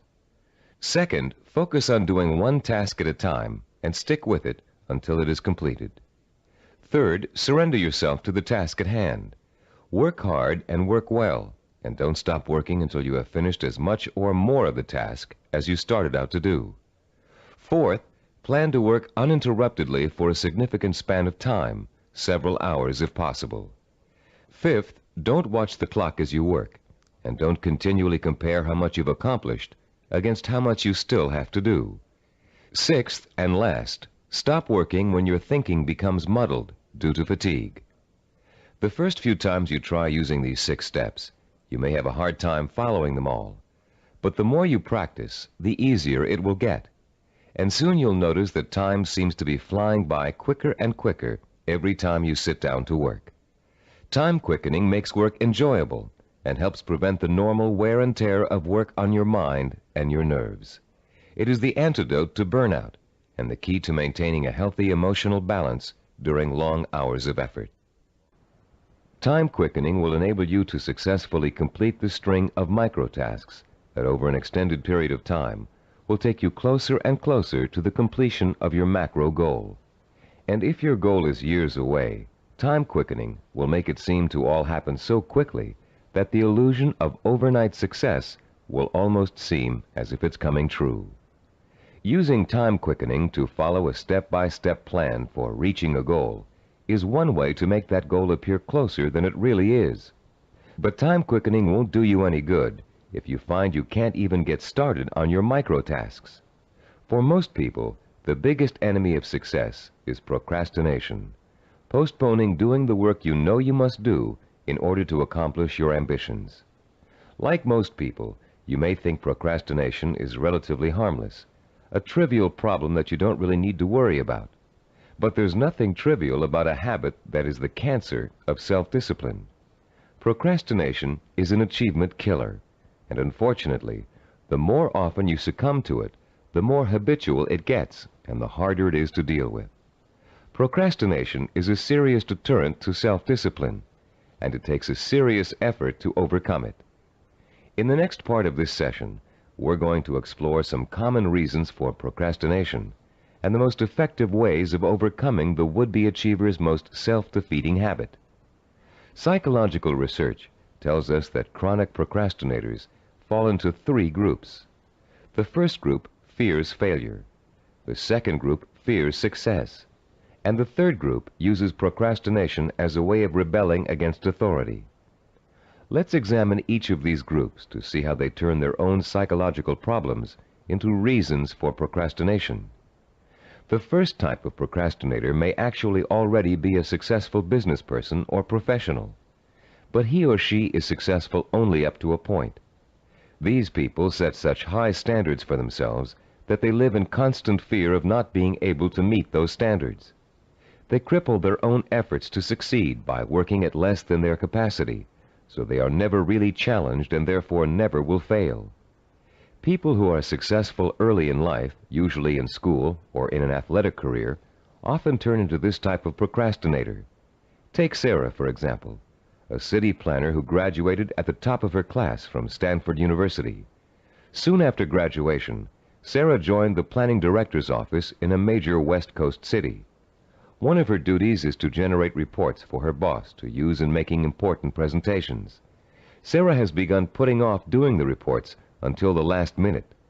While she collects the material in time, she finds that she dawdles with the writing process until the night before, or sometimes even the morning of the presentation. She then rushes through the writing and ends up turning out an adequate but far from superlative report. What Sarah manages to do in each case is avoid testing herself to the maximum. She is not certain whether she can live up to the high promise of her success in school. By putting off her work till the last minute, she doesn't have to find out the truth about her abilities, because of course at the last minute, nobody could be expected to turn out a perfect report. In the course of this kind of procrastination, Sarah has picked up a new skill called brinksmanship. She flirts with catastrophe by not doing her work in time, then pulls herself out of the brink at the last minute. If her performance doesn't measure up, she can always blame lack of time for failure. When her performance is good, she can applaud her ability to come through in the clutch. All that Sarah is proving is that she can do an adequate job at the last minute. The real test, what she'd do with the report if she took the time to work on it, has never been faced. The second group of procrastinators are afraid of the very thing most people are striving for: success. Some of these people are simply afraid to stand out from the crowd. They don't want to be seen as different. Many are afraid that if they are too successful, they will outgrow marriage partners, families, or friends. These people limit their own performance, actually holding themselves back, because they fear the kind of change success may bring to their lives. The third group of procrastinators is constantly rebelling against authority. These are the people who put off doing their work because it gives them a feeling of control over their boss. Rebellious procrastinators spend their lives reacting to a fear of being controlled or dominated. Whenever something is expected of them, they react by procrastinating just to prove that they are the ones in power. If you're a procrastinator, you probably fall into one of these three groups, or you may find you have a little bit of each type of procrastinator in you. Understanding the reason for your procrastination is your first step towards overcoming it. It's especially important for you to realize how self-destructive and self-defeating procrastination is. Whether you're rebelling against someone or responding to an inner fear, procrastination will eventually hurt you in everything you try to do. There are a number of techniques you can use to help overcome the habit of procrastination and replace it with energetic, efficient, inspired action. William James, the great Harvard University psychologist and philosopher, who already taught us in Session 5 the value of acting as if we are what we want to be, has a very practical solution to procrastination. James suggests, do something every day for no other reason than you would rather not do it at all. Listen again. Do something every day for no other reason than you would rather not do it at all. What James is really telling you to do is to replace the habit of procrastination with the habit of action. As soon as you catch yourself thinking, well, I won't do that now, I'll do it later, you must immediately do whatever it is you're procrastinating about. Self-disciplined achievers also use two special time management techniques to overcome the tendency to procrastinate. The first is called Swiss cheesing. The second is called unscheduling. Swiss cheesing is another term for dividing a macro purpose into a series of micro tasks. The management consultant who invented the term conceived of it as a way of poking holes in a large task to make many smaller tasks. If you have a task that will take 2 hours, Swiss cheesing it creates 8 15-minute segments, or 4 30-minute segments, or however many smaller segments you need to get the task done. Breaking a macro purpose down into micro tasks makes it seem much less formidable. In fact, this one-step-at-a-time approach is the only way to achieve a major goal. Without losing sight of what you want to achieve, you should never go around thinking about the enormity of your major purpose. You must concentrate only on achieving one small step at a time.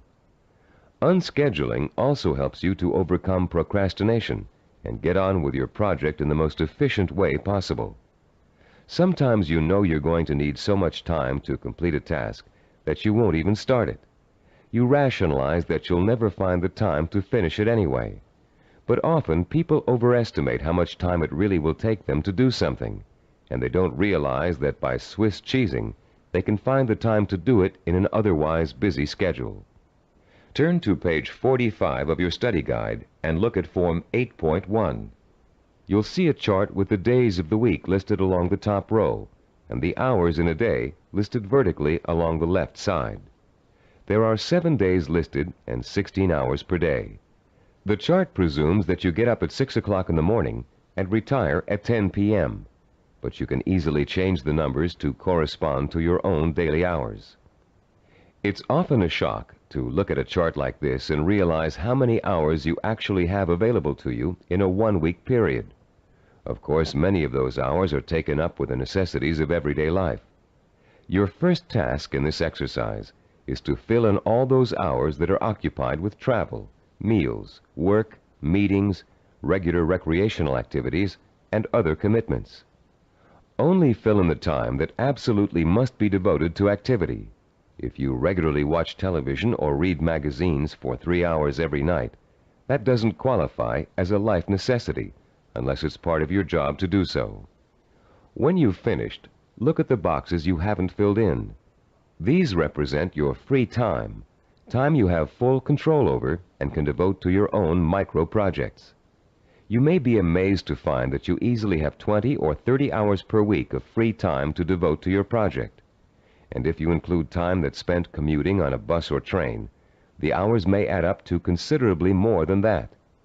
Once you've ascertained when and where your free time occurs, you can begin allocating that time to your micro projects. When the hour arrives to start working, remember William James' advice and do it now. Work uninterruptedly during that time, taking scheduled breaks only as necessary. And don't allow yourself to get sidetracked. Working uninterruptedly means learning to say no when people try to take you away from your work.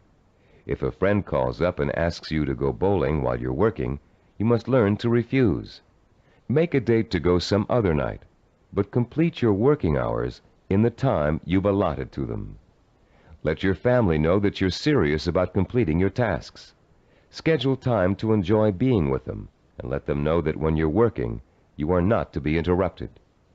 After successfully completing each work session, fill in the blank hours on your chart with a special colored pen or pencil. Choose a name for your project and fill in the blanks with that name. It will soon become extremely rewarding for you to look at the chart and see the red or green boxes begin to take up considerable space on the page. More rewarding, you'll begin to see real progress in your effort to complete your micro tasks. As you learn to devote uninterrupted time to your work, you'll find the time-quickening experience begin to occur more and more often, and you'll be less and less inclined to procrastinate. Soon your micro-projects will become as much a part of your life as eating and sleeping. And an excitement will take hold as you begin to realize that yes, you are working steadily toward your goal. And not only can you really do it, you are really doing it. Be careful not to overcommit yourself in terms of time spent on your project. Your goal is not to exhaust yourself. And beware of trying to go in too many directions at once. That can cause the kind of anxiety that will make you want to give up before you even get started. Concentrate on accomplishing one task at a time. That task will get done, and then you can start on the next, which will also get done, and so on. Keep in mind through all of this that your objective is not to punish yourself with work in every free hour you have during the week. Working towards a macro goal by accomplishing micro tasks should not be an unpleasant experience. By creating a healthy balance between work and recreation, you'll find yourself looking forward to those hours when you can devote yourself to pursuing the goal that will make life truly worthwhile for you. You'll reach a point where you wouldn't trade those hours for anything in the world. You've come a long way in this session. You've learned how to overcome the tendency to procrastinate, how to experience time quickening, and how to learn to value seasoning as inevitable in reaching any goal. We'd like to make one more suggestion to you before ending this session. Put up a sign at your desk, table, or other workspace. A sign in big, bold letters that you can see every time you look up. This sign should say, "Use time or lose time." Let it serve as a constant reminder that time marches on, whether you're working toward your goal or not. And every minute that you are devoting to your micro projects is bringing you just a little bit closer to achieving your life's ambition. In the next session, you'll find out how self-disciplined achievers master the skills and knowledge they need to make their vision a reality. And you'll learn to broaden your own new field of knowledge by overcoming your learning blocks and harnessing your built-in powers of intelligence and discipline. In this session, we're going to talk about how you can identify and learn the knowledge and skills you need to master in order to achieve your vision and purpose. As we've repeated throughout this Neuropsychology of Self-Discipline program, any goal worth achieving takes preparation and careful, patient work. As easy as running is, as natural as it seems, you wouldn't go out today and run a marathon without months of preparation, slowly working up to 3 miles a day, then 7, then 10, then 15, gradually working toward the 26-mile goal. You would start marathon conditioning with a careful program of nutrition, stretching exercises, reading, talking to other runners, and even a doctor's checkup. You'd determine what knowledge and skills you'd need to accomplish your goal of 26 miles, and you'd accumulate the knowledge and skills step by step until your goal was achieved. The goal of this session is to help you learn how to learn. Many of us were programmed years ago with the belief that there are certain things we just cannot learn. We were tracked in school into one path or another because of test results which told us we had no aptitude for a particular subject area, or by teachers or counselors who believed we were best suited for one discipline over another. In some cases, the stereotype was as blatant as girls take home economics, boys take shop. In other cases, the grounds for tracking could have been racial or economic, or some other person's perception of our intelligence.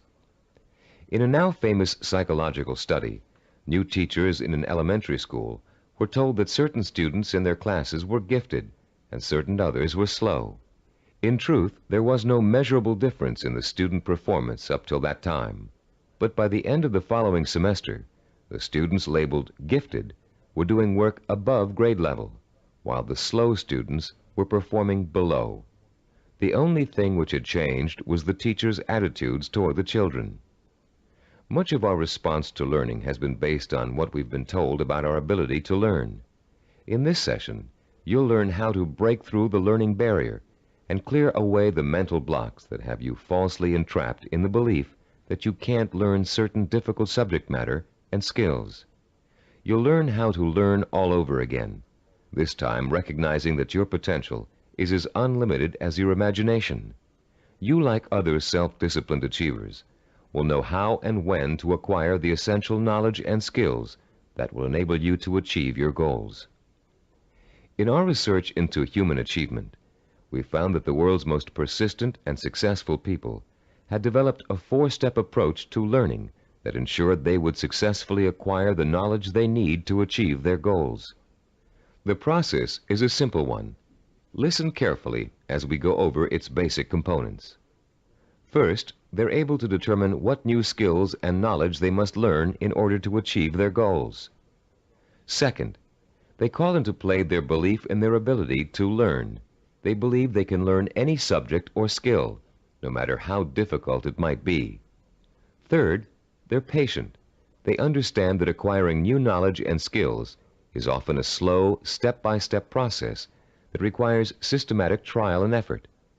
No matter how young or how old, the learner must go through the same progression of acquiring knowledge and skills.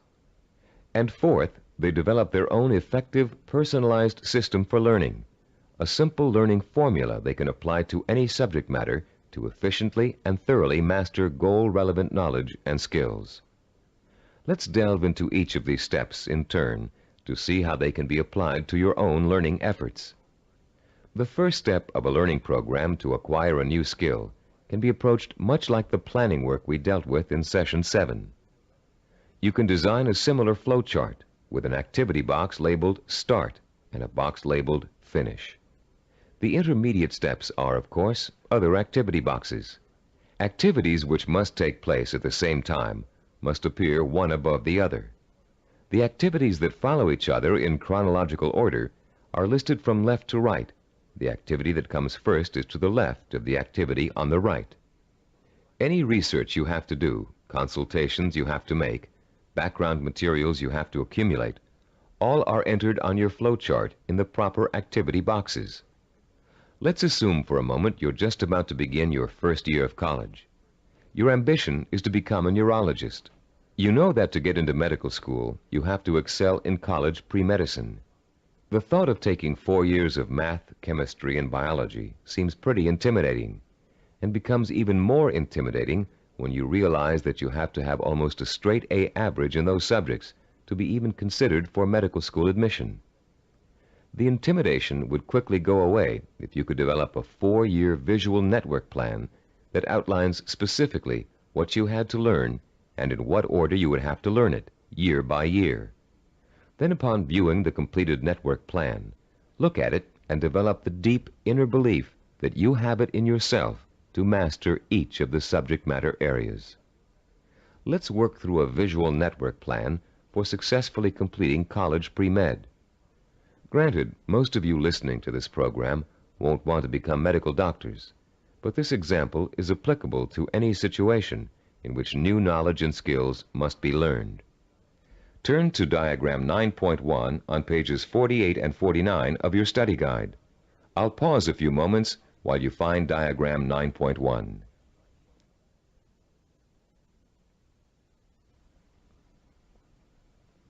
As you can see, there are 3 visual network plans. The first one outlines the chronological steps to becoming a neurologist. We call this a macro plan, with the objective of becoming a neurologist.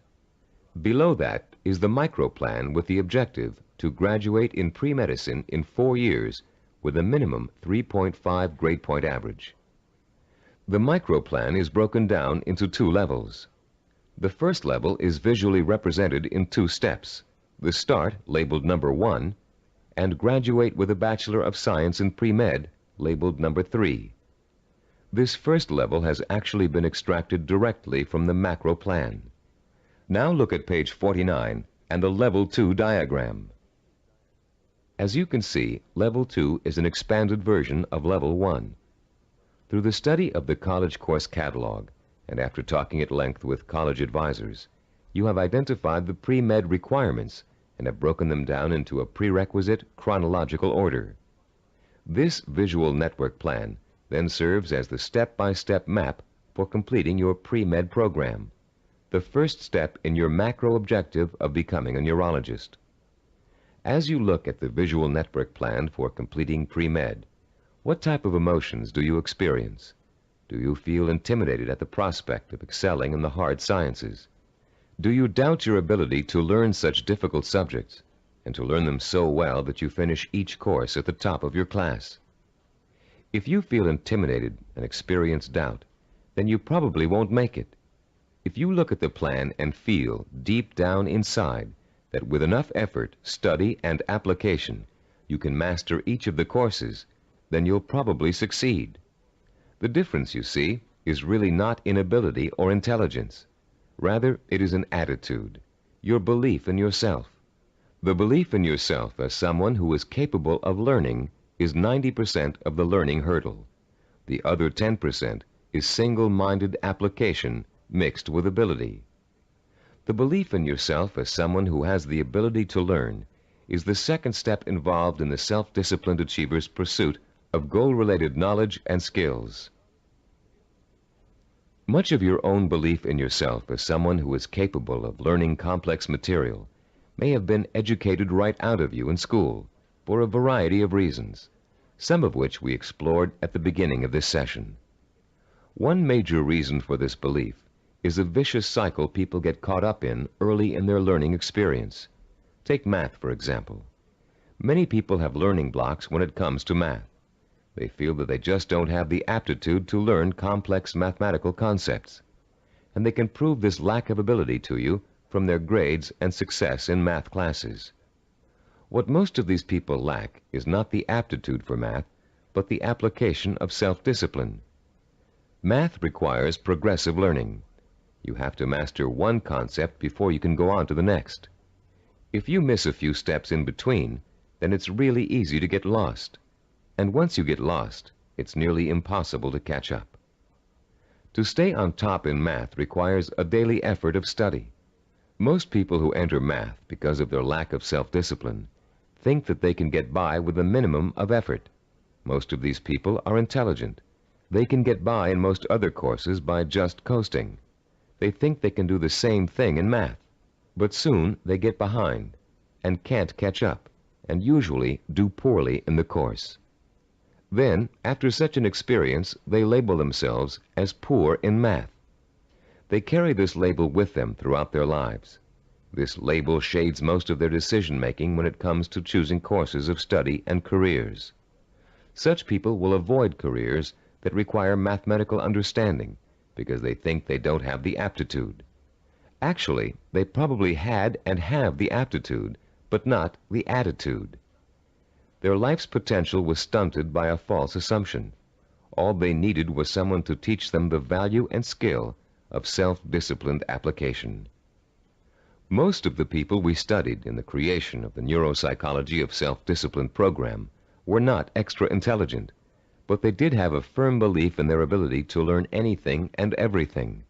To them, 90% of their ability to learn was their belief in their ability to learn. If you examine your own positive role models, you'll probably discover that few of them test out at genius level on intelligence tests. Most people think that Albert Einstein, for example, was a mathematical genius, when in actuality he flunked his college entrance exams and was a poor student in mathematics. As a youngster, he envisioned himself one evening riding through space on a beam of light. In his imagination, he sensorially experienced the theory of relativity. He knew what it was, but he was not able to explain it to others in a language they could understand. The only language was mathematics. Driven by his vision, he forced himself to learn mathematics. For Einstein, it was a day-by-day struggle, but he finally developed enough mathematical knowledge to simply express his experience mathematically. Einstein's theory of relativity and its mathematical expression ushered in the age of nuclear energy. Another scientist, whom most people attribute genius, was the inventor of the laser, Dr. Theodore Myman. While at Stanford University, he flunked his PhD oral exams and had to take them over again. Learning didn't come easy for him. It was a daily, step-by-step struggle. Baseball hitting great and cybervision role model for its baseball neuromuscular training video cassette, Rod Carew, didn't make his high school baseball team because his coach thought he wasn't a good enough hitter. Since then, through thousands of hours of practice, Carew has won 7 American League batting titles and is one of 13 players ever to get more than 3,000 career hits. The list goes on. Famous author, philosopher, and scholar Leon Uris flunked high school English 3 times. Malcolm Forbes, publisher of Forbes magazine, one of the most successful business publications in the world, did not make the staff of his college newspaper. The editor said he lacked the basic skills of reporting and editorial writing. Stephen DeVore, who founded Cybervision, speaks the Finnish language, considered by language experts to be the most difficult language for Western tongues to learn. Though he mastered this difficult language, he lays no claim to a superior intellect either. When I was 19, he told an interviewer, I was selected to go to Finland for 2 years of volunteer work. I had no foreign language ability at that time. In fact, I had nearly flunked out of high school French and Latin. So I thought of myself as having absolutely no ability to learn languages. With this negative attitude, DeVore entered an intensive language program for 2 months before he left for Finland. It was something like 16 hours a day with a group of 10 others. I finished last in the group, he recalls. DeVore went to Finland, where he spent 5 miserable months unable to communicate. I couldn't do anything. I was incredibly frustrated. I'd lose patience when people were talking. Then one day I went to the park, and in the park there was a man giving instructions to his dog in Finnish. The dog obviously understood him and was obeying all of his commands. I thought, this is ridiculous. I'm smarter than a dog. If a dog can understand Finnish, so can I. In the 2 months following this experience, DeVore became fluent in the Finnish language. He learned to speak Finnish so well that he served as a translator for American businessmen and their families traveling to Finland.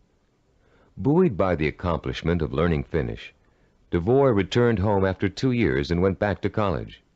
Where before he had been a lackluster C student because he was convinced he couldn't learn, he received straight A's and academic scholarships for the rest of his college and graduate school years. Which proves another point about learning, success, and attitude. Once you have successfully learned a subject or skill, it bolsters your confidence in your ability to learn other skills.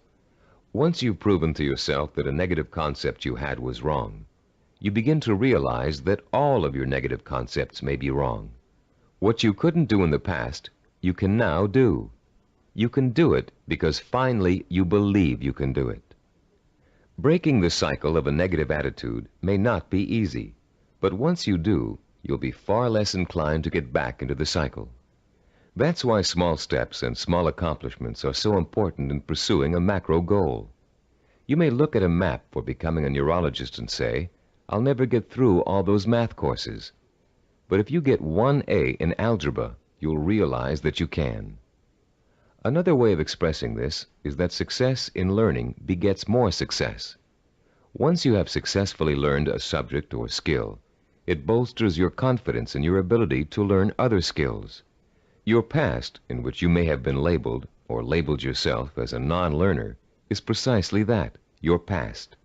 It is not your present.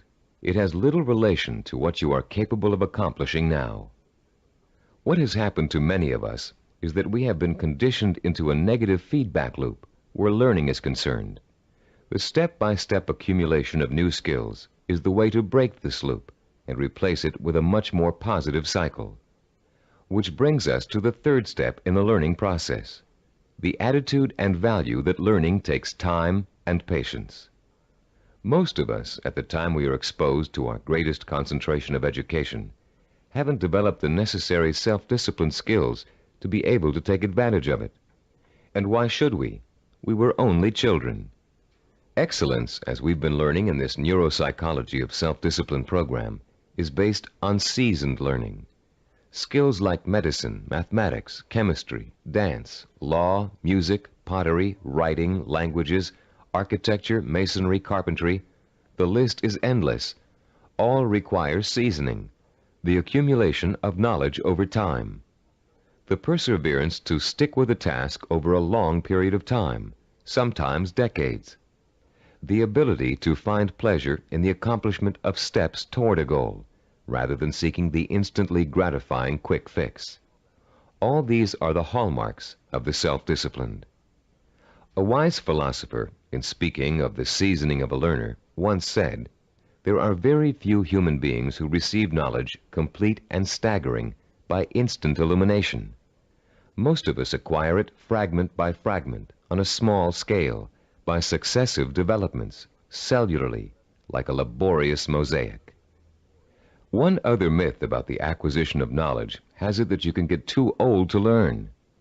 This bit of fallacious thinking has been handed down in the aphorism that you can't teach old dogs new tricks. It's worth laying to rest. A classic incident from the life of the great poet Longfellow illustrates the relationship between age and learning. Told by Howard R. Driggs, the story goes, it happened that while the poet, at over 80 years of age, was still teaching at Harvard, one of his appreciative students asked him, "How do you keep so perennially young, Professor Longfellow? We never get tired of your classes. You always have something new and interesting to give." "I've never had that question put to me before," returned the poet. Then, looking out of the window, he said, "You see those 2 apple trees in the yard? Do you observe any difference between the blossoms on the older tree and those on the younger one?" "No," replied the student. "They look just alike to me." "How do you account for the fact that the old apple tree flowers out as beautifully as does the young one?" persisted the teacher. "Let me tell you the secret. That old tree managed last year to grow enough wood to put forth its new blossoms. Blossoms, you know, always come on the new wood." "Oh, I see," said the young man. "To keep young, one must keep growing." "Yes," came the quiet response. Einstein, in his later years, was asked the secret of his ability to learn. His reply also illustrates the point and importance of lifelong learning. Einstein said, "The more I learn, the more I realize I don't know. The more I realize I don't know, the more I want to learn." Age should be no barrier to the acquisition of new knowledge and skills. If you have the self-discipline to see your efforts through, you can learn anything at any age. Let's now discuss the 4th step in the learning process, a set of tried and proven principles that work together as a system to make learning easy. If you'll turn this cassette over now, we'll introduce you to a very simple yet powerful system to learn effectively at any age, whatever the subject area. A recent movie called Educating Rita beautifully illustrates the points we're going to discuss in the remainder of this session. This film is about a working-class Englishwoman who has a dream about becoming educated. The film tells the story of a personal odyssey as she pursues her vision, her dream, in the face of incredible obstacles. She faces at one point or another during the story conflicts with work, with transportation, with her parents, with schedules, with her mentor's desire and ability to teach, with the disdain of other more educated students, and with a husband who wants her to stay home and make babies, not thesis. Through it all, she perseveres, driven by the dream of herself as an educated woman, a woman who can discuss important issues, who can commune with the great thinkers and writers who make up such a rich part of her English heritage. She burns with the fire of her vision, a vision rich in dignity and strength. It's a vision she can hear, smell, taste, touch, and see. The actress, Julie Waters, expresses her character's struggle to change, to improve, to better herself, with such credibility that you can see the woman, Rita, change before your very eyes. There was nothing abstract about Rita's quest for education. Each book she read, each class she took, each time she met with her advisor or participated in a class discussion, was a visible step toward the completion of her goal. It was extraordinarily obvious how closely her vision and her process of learning were interconnected. Sometimes that connection is less obvious. So that's what the remainder of this session will speak to: how to recognize the connection between learning and the successful achievement of your goals. Learning is not simply the rote memorization of useless facts, or even useful facts. Of course, we're all aware that in 1492, Columbus sailed the ocean blue. But what does that have to do with our vision? The same lack of relationship to vision is often true with our attempts to understand abstract principles, as in mathematics, chemistry, or physics. They are very difficult to learn and use if we cannot see the direct applications to our everyday lives, to the pursuit of our purpose and vision. We ask ourselves, how is this going to help me in achieving my vision? Cybervision founder Steve DeVore recalls signing up for a course in statistics when he was attending graduate school. He hadn't taken the prerequisite higher math courses, but had gotten permission from the instructor to take the course anyway. DeVore's instructor, however, issued a dire warning at the beginning. Without those prerequisite courses, DeVore stood a good chance of failing. But forewarned is forearmed, and DeVore found a way to overcome his lack of preparation. The first week of class, he found himself swamped with mathematical concepts that were abstract and confusing. The only way I could make sense out of what was going on, he says, was to take each abstract principle and make it concrete. Instead of talking about X's, Y's, and Z's, I made them into apples and oranges, and I ended up with the second highest grade in the class. I find this concreteness also ties into vision, DeVore continues.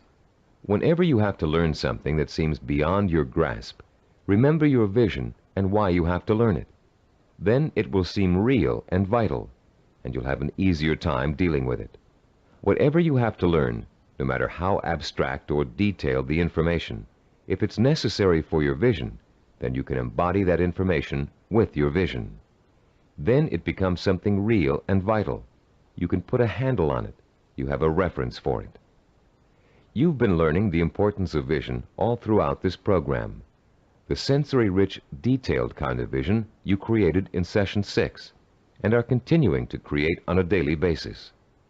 Making those visions concrete, you'll recall, sometimes even involved putting clippings or photographs of a desired goal upon the wall.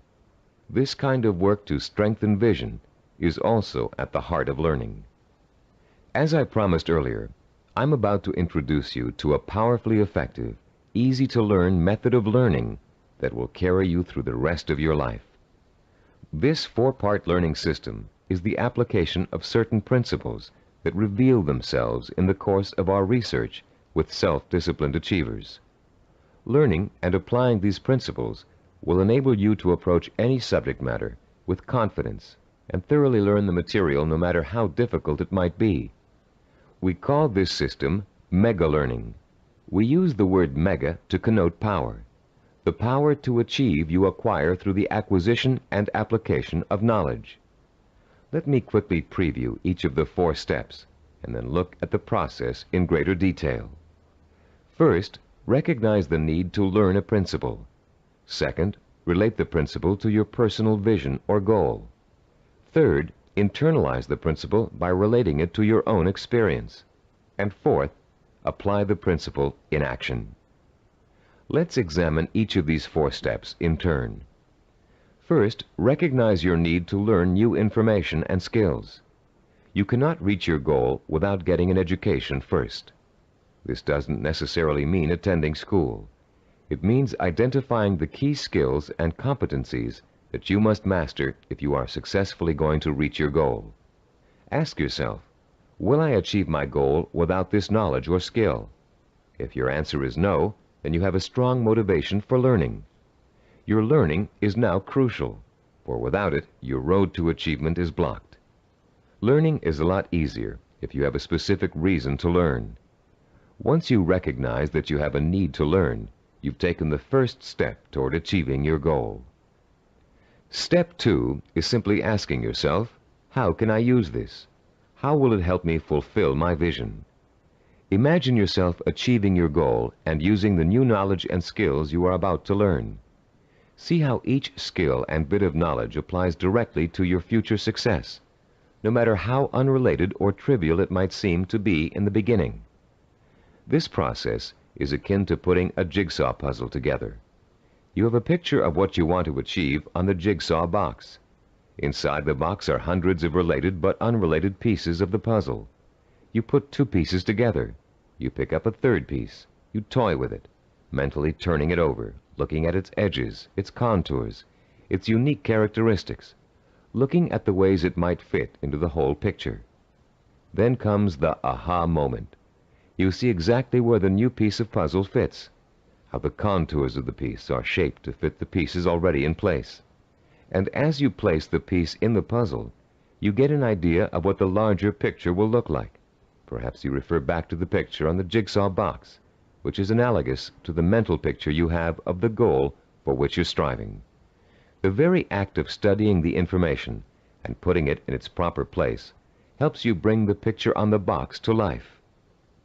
The third step in our learning process is internalizing the principle by relating it to your own experience. If you're learning about electrical waveforms and frequency, for example, think about the times you've thrown a pebble into a pond and seen ripples form on the water. The bigger the pebble and the harder you threw it, the bigger and faster the waves would be.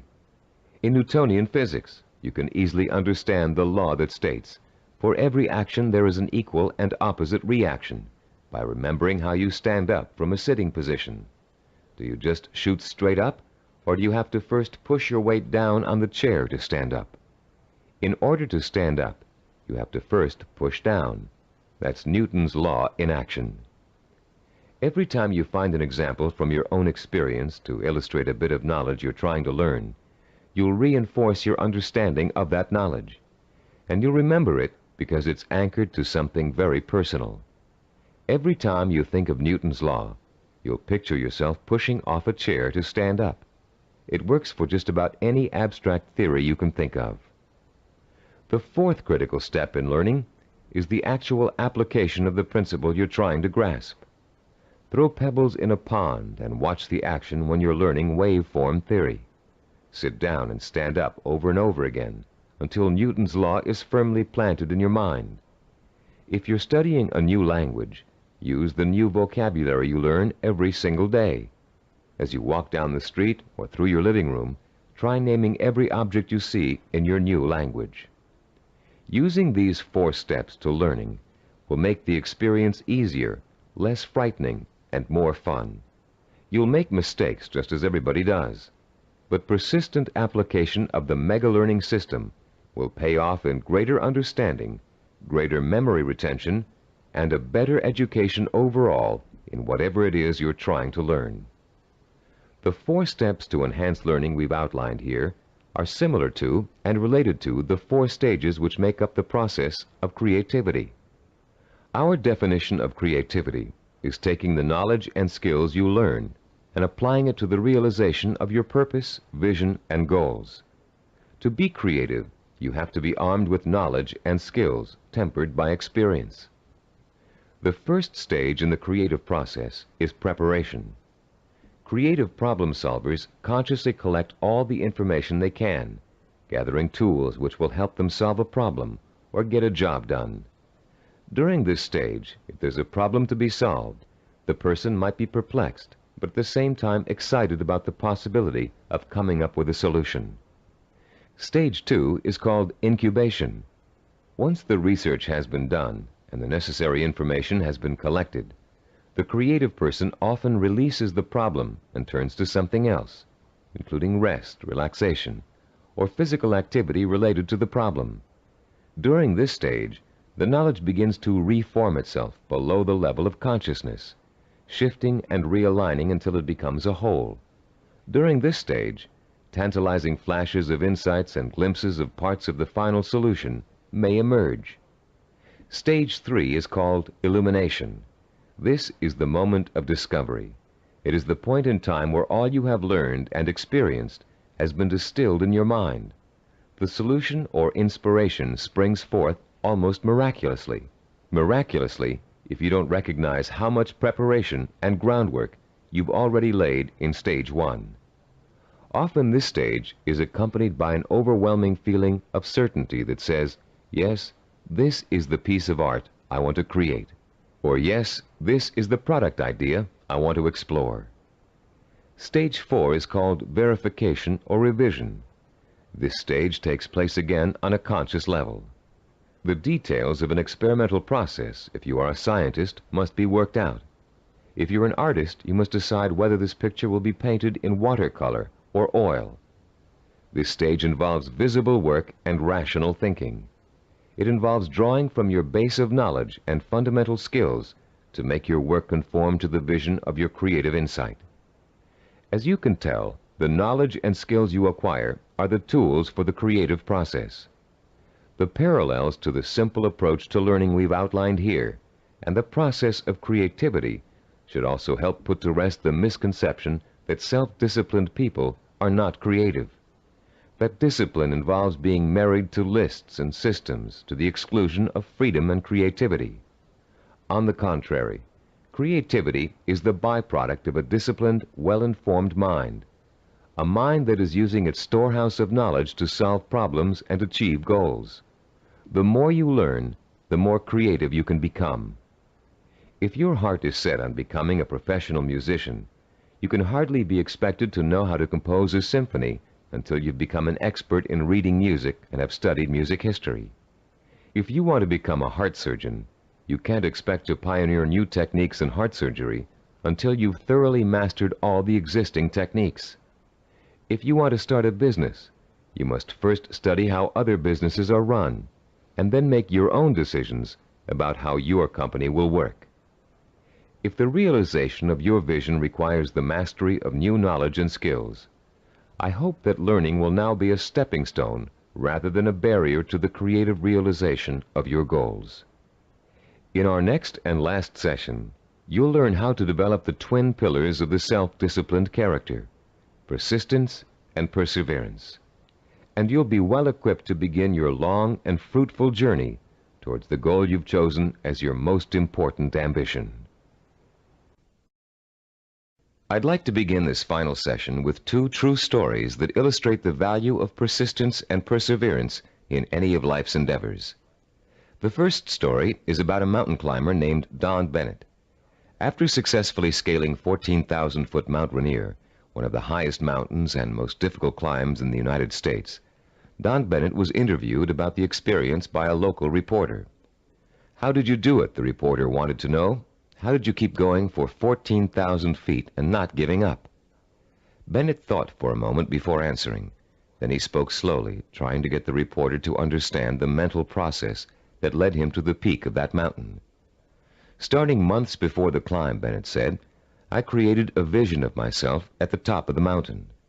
That vision was so real that I could actually feel the cold wind blowing in my face, and I could see the spectacular mountains and valleys all around me. I saw and felt this vision 100 times a day. It inspired me. It motivated me. It kindled my determination to see the climb through to the end. During the climb itself," he continued, "I drew upon my vision for inspiration. When the going got tough, I saw myself at the top of that mountain just as clear as could be. And then finally, I reached my goal and my vision became a reality." The reporter was impatient with Bennett's explanation. Yeah, he said, "I've heard all that vision stuff before. But that doesn't explain how you did it. You're an amputee. How did a one-legged man climb a 14,000-foot mountain?" Don Bennett looked the reporter straight in the eye and said quietly, "One hop at a time. My vision became a reality, one hop at a time." Our second true story takes place during the last few weeks of World War II. Don McCall was a seaman on the Navy ship Indianapolis, which at the time was cruising the Philippine Sea. Suddenly, the ship was struck by Japanese torpedoes, and immediately it began to sink. McCall was asleep below decks when the first torpedo hit. He instinctively grabbed his life jacket and made his way up to the deck as the ship began to roll over. As he launched himself into the churning sea, the ship sank, taking 300 men with her. Another 900 or so had been pitched into the water. "I made up my mind that I was in big trouble," McCall told an interviewer, "and I also made up my mind that I would do whatever I had to do, no matter how painful, to survive." The first thing McCall did was to move away from the other survivors and float alone.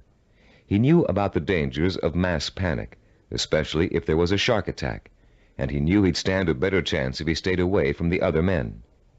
McCall also protected himself from exposure in the blistering sun by keeping a life jacket over his head. He kept a hose on his person so he could retreat underwater in case of a Japanese attack. And most important, he kept in mind the lesson he had learned about the danger of drinking seawater, no matter how thirsty he got. For days, McCall watched men succumbing to mass panic and hallucination. He watched them being torn apart by sharks, while he escaped attack by remaining perfectly still. He watched them drinking seawater and dying of dehydration, while he swallowed his own desire to drink. He watched them dying all around him, while he remained alive. 4 days later, a Navy patrol boat plucked an exhausted 90-pound McCall out of the sea. He had survived 4 days without food or drink in the blistering sun, in shark-infested waters. An incredible feat, and he had proved the power of self-discipline even in holding death at bay. Like mountain climber Don Bennett, McCall never lost sight of his vision, staying alive. He used all his knowledge and skill to make that vision come true. He resisted drinking seawater to get immediate gratification of his thirst, which would have killed him. And he found creative solutions to the problems of exposure to the sun and Japanese attack. Both Bennett and McCall used self-discipline to endure terrible physical hardship and achieve seemingly unachievable goals. Your own goal may not seem as urgent as theirs, but the principle of achieving it remains the same. Through vision, commitment, patience, and creative application of knowledge and skill, you can see your goal through to the end. But the ultimate key to your success is what this session is all about: persistence and perseverance. In this session, you're going to learn what persistence and perseverance are really all about. You'll be taught how to develop both of these critical qualities through the application of 5 simple principles. You'll find out how to turn problems and setbacks, even agonizing situations, into positive learning experiences that will actually bring you closer to the realization of your goal. And you'll understand the value of never giving up, no matter how tough the journey gets or how endless it seems. First, let's define the words persistence and perseverance. Is there a difference between the two? Yes, a subtle one. Persistence means never giving up. Perseverance means persisting in spite of hardships, opposition, and setbacks. Mountain climber Bennett and Navy seaman McCall displayed both persistence and perseverance in their heroic efforts to reach their goals. Bennett had to use his one leg to hop at least 30,000 times to get up to the top of Mount Rainier.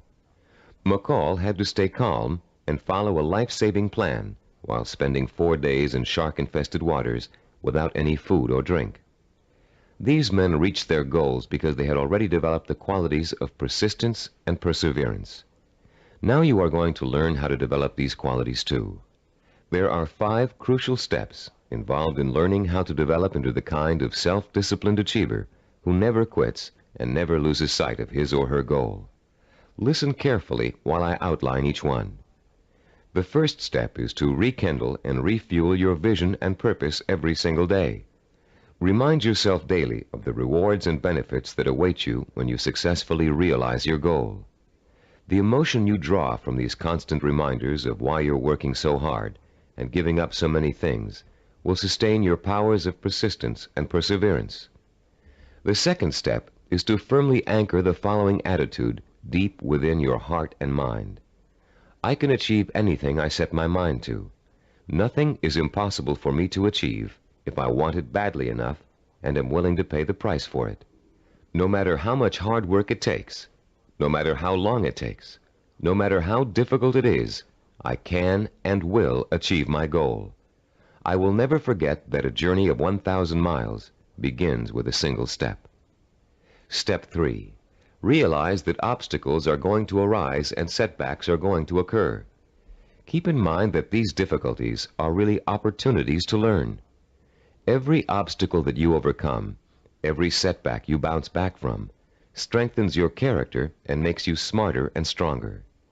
Whatever you do, don't try to hide from or ignore problems. They never go away by themselves. Meeting challenges squarely and solving problems creatively is at the heart of self-discipline and at the heart of achievement. As Benjamin Franklin said, those things that hurt instruct. When your progress seems blocked, it means that it's time to increase your knowledge and look for creative solutions. This is the fourth step in developing persistence and perseverance. You may be doing the wrong things for the right reasons, and now is the time to find out. Start experimenting with taking different paths to your destination. But whatever you do, don't quit. Most people quit when things don't work out as they planned, or when they realize how much hard work they're going to have to do. Remember, a failure is someone who has not learned from his mistakes. Step 5. Turn your work into fun. Make what you have to do into something you want to do. Working towards a lifelong goal shouldn't feel like a sacrifice, because that goal is what you want more than anything in the world. If you follow these 5 steps faithfully, your long road to success will turn into an exciting journey of knowledge, discovery, challenge, and reward. And for as long as you feel you're making progress, even hard work and minor interferences won't shake you from your purpose.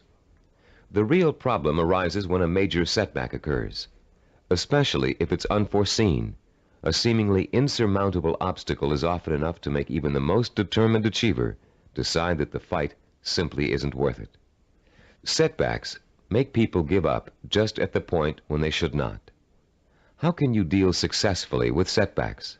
How can you learn not to feel like a failure when it suddenly seems that all of your hard work may have been for nothing? There are 5 ways you can turn every setback you encounter into a learning experience, one that will leave you stronger and wiser and more determined than ever to keep working toward your goal. Listen carefully while I outline each one in turn. First, never try to ignore a problem or handicap. Deal with your problems directly. Don't avoid them or try to hide from them. If you want to start a business but can't find people to back you up financially, that doesn't give you the right to plunge into your project with no capital and a lot of ideas for spending money. If you want to become a doctor but don't have the grades to get into medical school, it won't help you to start applying to schools you know you can't get into. When you have a problem, study it from all angles and try to determine the best way to proceed. Which brings us to our second point. Don't blame other people for your setbacks, and don't chalk it up to bad luck.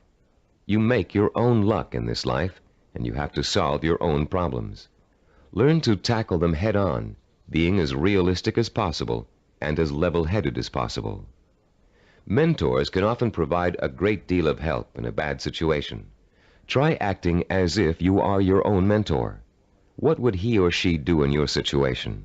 Or what has he or she already done to overcome an obstacle similar to yours? Third, continually strive to strengthen your qualities of self-discipline. Setbacks often occur because of weaknesses in certain areas. Try to turn those weaknesses into strengths. Be your own severest critic, but not your own worst enemy. Don't tell yourself, I failed. Tell yourself, I slipped, but I'm going to pick myself up and go on. Fourth, in almost every setback, there's a seed of opportunity, a silver lining, if you will. Find it and use it. You may find yourself taking a slightly different path to achieving your goal than you first imagined, but you'll get there just the same. Take the new path and see where it leads you. Following this philosophy helps take the emotional sting out of setbacks and is a good antidote for discouragement, and it's a healthier way to react to a bad situation than deciding to give up. Fifth, always remember that no matter how difficult a problem is, or how insurmountable it seems, there's always a solution. A problem is only really a problem if you think you can't solve it. If you take the attitude that every problem has a solution, and you approach your problem with an open and creative mind, you'll find that solution. A young woman we know named Carol Napier was faced with and managed to overcome the kind of setbacks that might make anybody want to give up. Her story is so inspiring that we'd like to end this session with her example of what it's like to be a self-disciplined achiever who never quits no matter what. At 26, Carol had a degree in marketing and a good job as a marketing assistant. With an eye to moving up in the company she worked for as soon as there was an opening for a higher position. Carol had diabetes, diagnosed when she was 12, but had always been able to keep it under control with insulin shots, and had always lived a perfectly normal, relatively healthy life. In the spring of Carol's 26th year, she began having trouble with her eyes. Doctors told her that her diabetes was causing her to slowly lose her eyesight. At first, Carol refused to believe it, but when she began having trouble driving, she realized the doctors were right, and she would have to re-evaluate her job and her purpose in life to deal with the problem of approaching blindness. But before Carol could come up with a solution to that problem, her kidneys also began to fail. Ultimately, she needed a kidney transplant, which was done successfully when she turned 27. Everything seemed to be going fine when a sudden episode of insulin shock left Carol paralyzed from the waist down. Carol recalls wanting to quit then and there. At that point, I just wanted to go to sleep and never wake up. The depression got so bad that I realized I couldn't go on this way. I only had one choice, and that was to get myself out of this. Slowly, Carol regained her strength, learning to walk again with the aid of physical therapy. She rewarded herself for her progress by making a trip across the country alone to visit her parents for Thanksgiving. A trip friends tried to dissuade her from taking, but which proved to Carol that she could still make it on her own. Today, Carol is attending college, studying for a master's degree in rehabilitative education. She has decided to spend the rest of her life helping people face and overcome problems like hers. She is completely blind and still walks with a cane, but that has not stopped her from pursuing a goal many healthy people would find difficult to achieve. The key to reaching any goal is to develop the strength of character that makes you refuse to give up, no matter how bad things look. The most amazing thing about persistence and perseverance is that they make it almost impossible for you not to succeed in your endeavors. In this session, you've learned the importance of not being a quitter, of learning from your mistakes, and of keeping an open mind when it comes to finding creative solutions to problems you may think are unsolvable. In the next session, we're going to review everything you've learned in the Neuropsychology of Self-Discipline program and give you some tips for developing the lifelong habit of self-discipline. We're now coming to the end of the Neuropsychology of Self-Discipline, and now is a good time to reflect on what you've learned and how far you've come. It's also a good time to start thinking about how you're going to maintain and develop your self-disciplined character for the rest of your life, because the process of becoming an achiever never really ends. In the years to come, you'll find yourself learning from trial and error, from accomplishments, from setbacks, from disappointments, from rewards, from the feeling of satisfaction you get when a job has been well done. The more you achieve, the more you'll learn one of the greatest secrets of achievement. Success breeds success. Every small step you take on the road to your goal will make it easier to take the next step.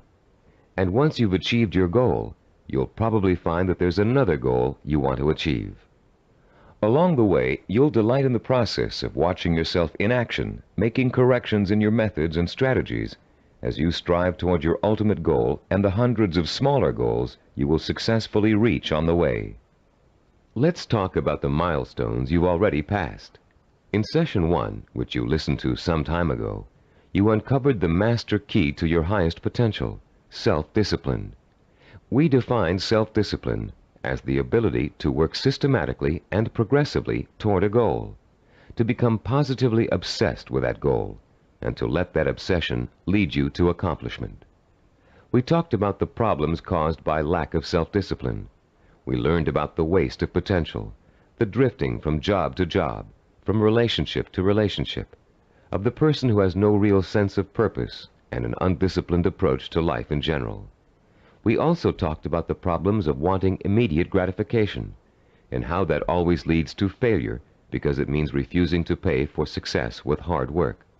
There is no other way to be successful except through hard work. The words "pay for" shouldn't bother you. All accomplishments come with a price tag, just like something you might want to buy. And just as you will save for an item you really want to buy, cutting your budget and making financial sacrifices, you should also be willing to make sacrifices in order to reach your goal. You may have to give up time, recreational activities, other priorities in your life. But it won't be difficult to do, because reaching your goal will become a more important source of pleasure. In Session 2, you were introduced to the 10 characteristics of the self-disciplined achiever. These characteristics served as a model against which you could compare your own strengths and weaknesses. Let's review them quickly now, to refresh your memory and see how far you've come in absorbing the principles of this program. First, self-disciplined achievers have a strong sense of purpose. They have a cause or direction to which they have chosen to dedicate their lives. This cause gives them meaning in their lives and a reason to exist. Second, the self-disciplined seek out positive role models, called mentors, to teach them how to best approach their goal and overcome setbacks and obstacles along the way. Third, self-disciplined achievers use sensory images to provoke the kind of emotion that keeps them working toward their goal for as long as it takes to achieve it. Fourth, those possessing an iron will dwell on the fulfillment of their vision rather than on fear and failure. They have a positive attitude toward themselves and their goal and refuse to let setbacks get them down. Fifth, the self-disciplined achiever has a deep-rooted belief in his or her ability to achieve. This "I know I can do it" attitude is nurtured by their study of mentors and their realization that the only thing that stands between themselves and their goals is hard work and self-discipline. Sixth, self-disciplined achievers have the ability to plan and organize. They know that a goal can never successfully be reached in a haphazard way. They understand that they must map out a blueprint for success if they are ever to realize their highest ambitions. Seventh, they know how and when to acquire the essential knowledge and skills they need to achieve their goals. This comes from the planning and organization work they did earlier. Eighth, self-disciplined achievers have patience. They understand the concept of seasoning and its importance in reaching any goal. Time does not frighten them. Ninth, people who achieve their goals do so through persistence and perseverance. They are stubborn in their efforts to achieve, and they never give up. 10th, self-disciplined achievers have a mature attitude toward pleasure. Rather than seeking any diversion that will temporarily make them feel better, they take the most pleasure in doing the work that will help them achieve their goal. How many of these 10 characteristics did you remember? We suggest you play Session 2 over and over again until you can recall every one of them without prompting. Making these qualities a part of your own personality is what acquiring self-discipline is all about. And the more you listen to them, the more you think about them, the more they will become a part of your own life. In Session 3, we delved deeply into the scientific basis for this program. You learned how the key to success is developing the kind of constant internal motivation that keeps you on course through problems and setbacks, through temporary boredom or fatigue, through periods of doubt or discouragement. And you found out why other motivational programs fail to give you the sustenance you need to pursue your goal for weeks, months, or years. You learned about Dr. Carl Pribram's research into images of achievement and the critical role they play in motivating people to be successful.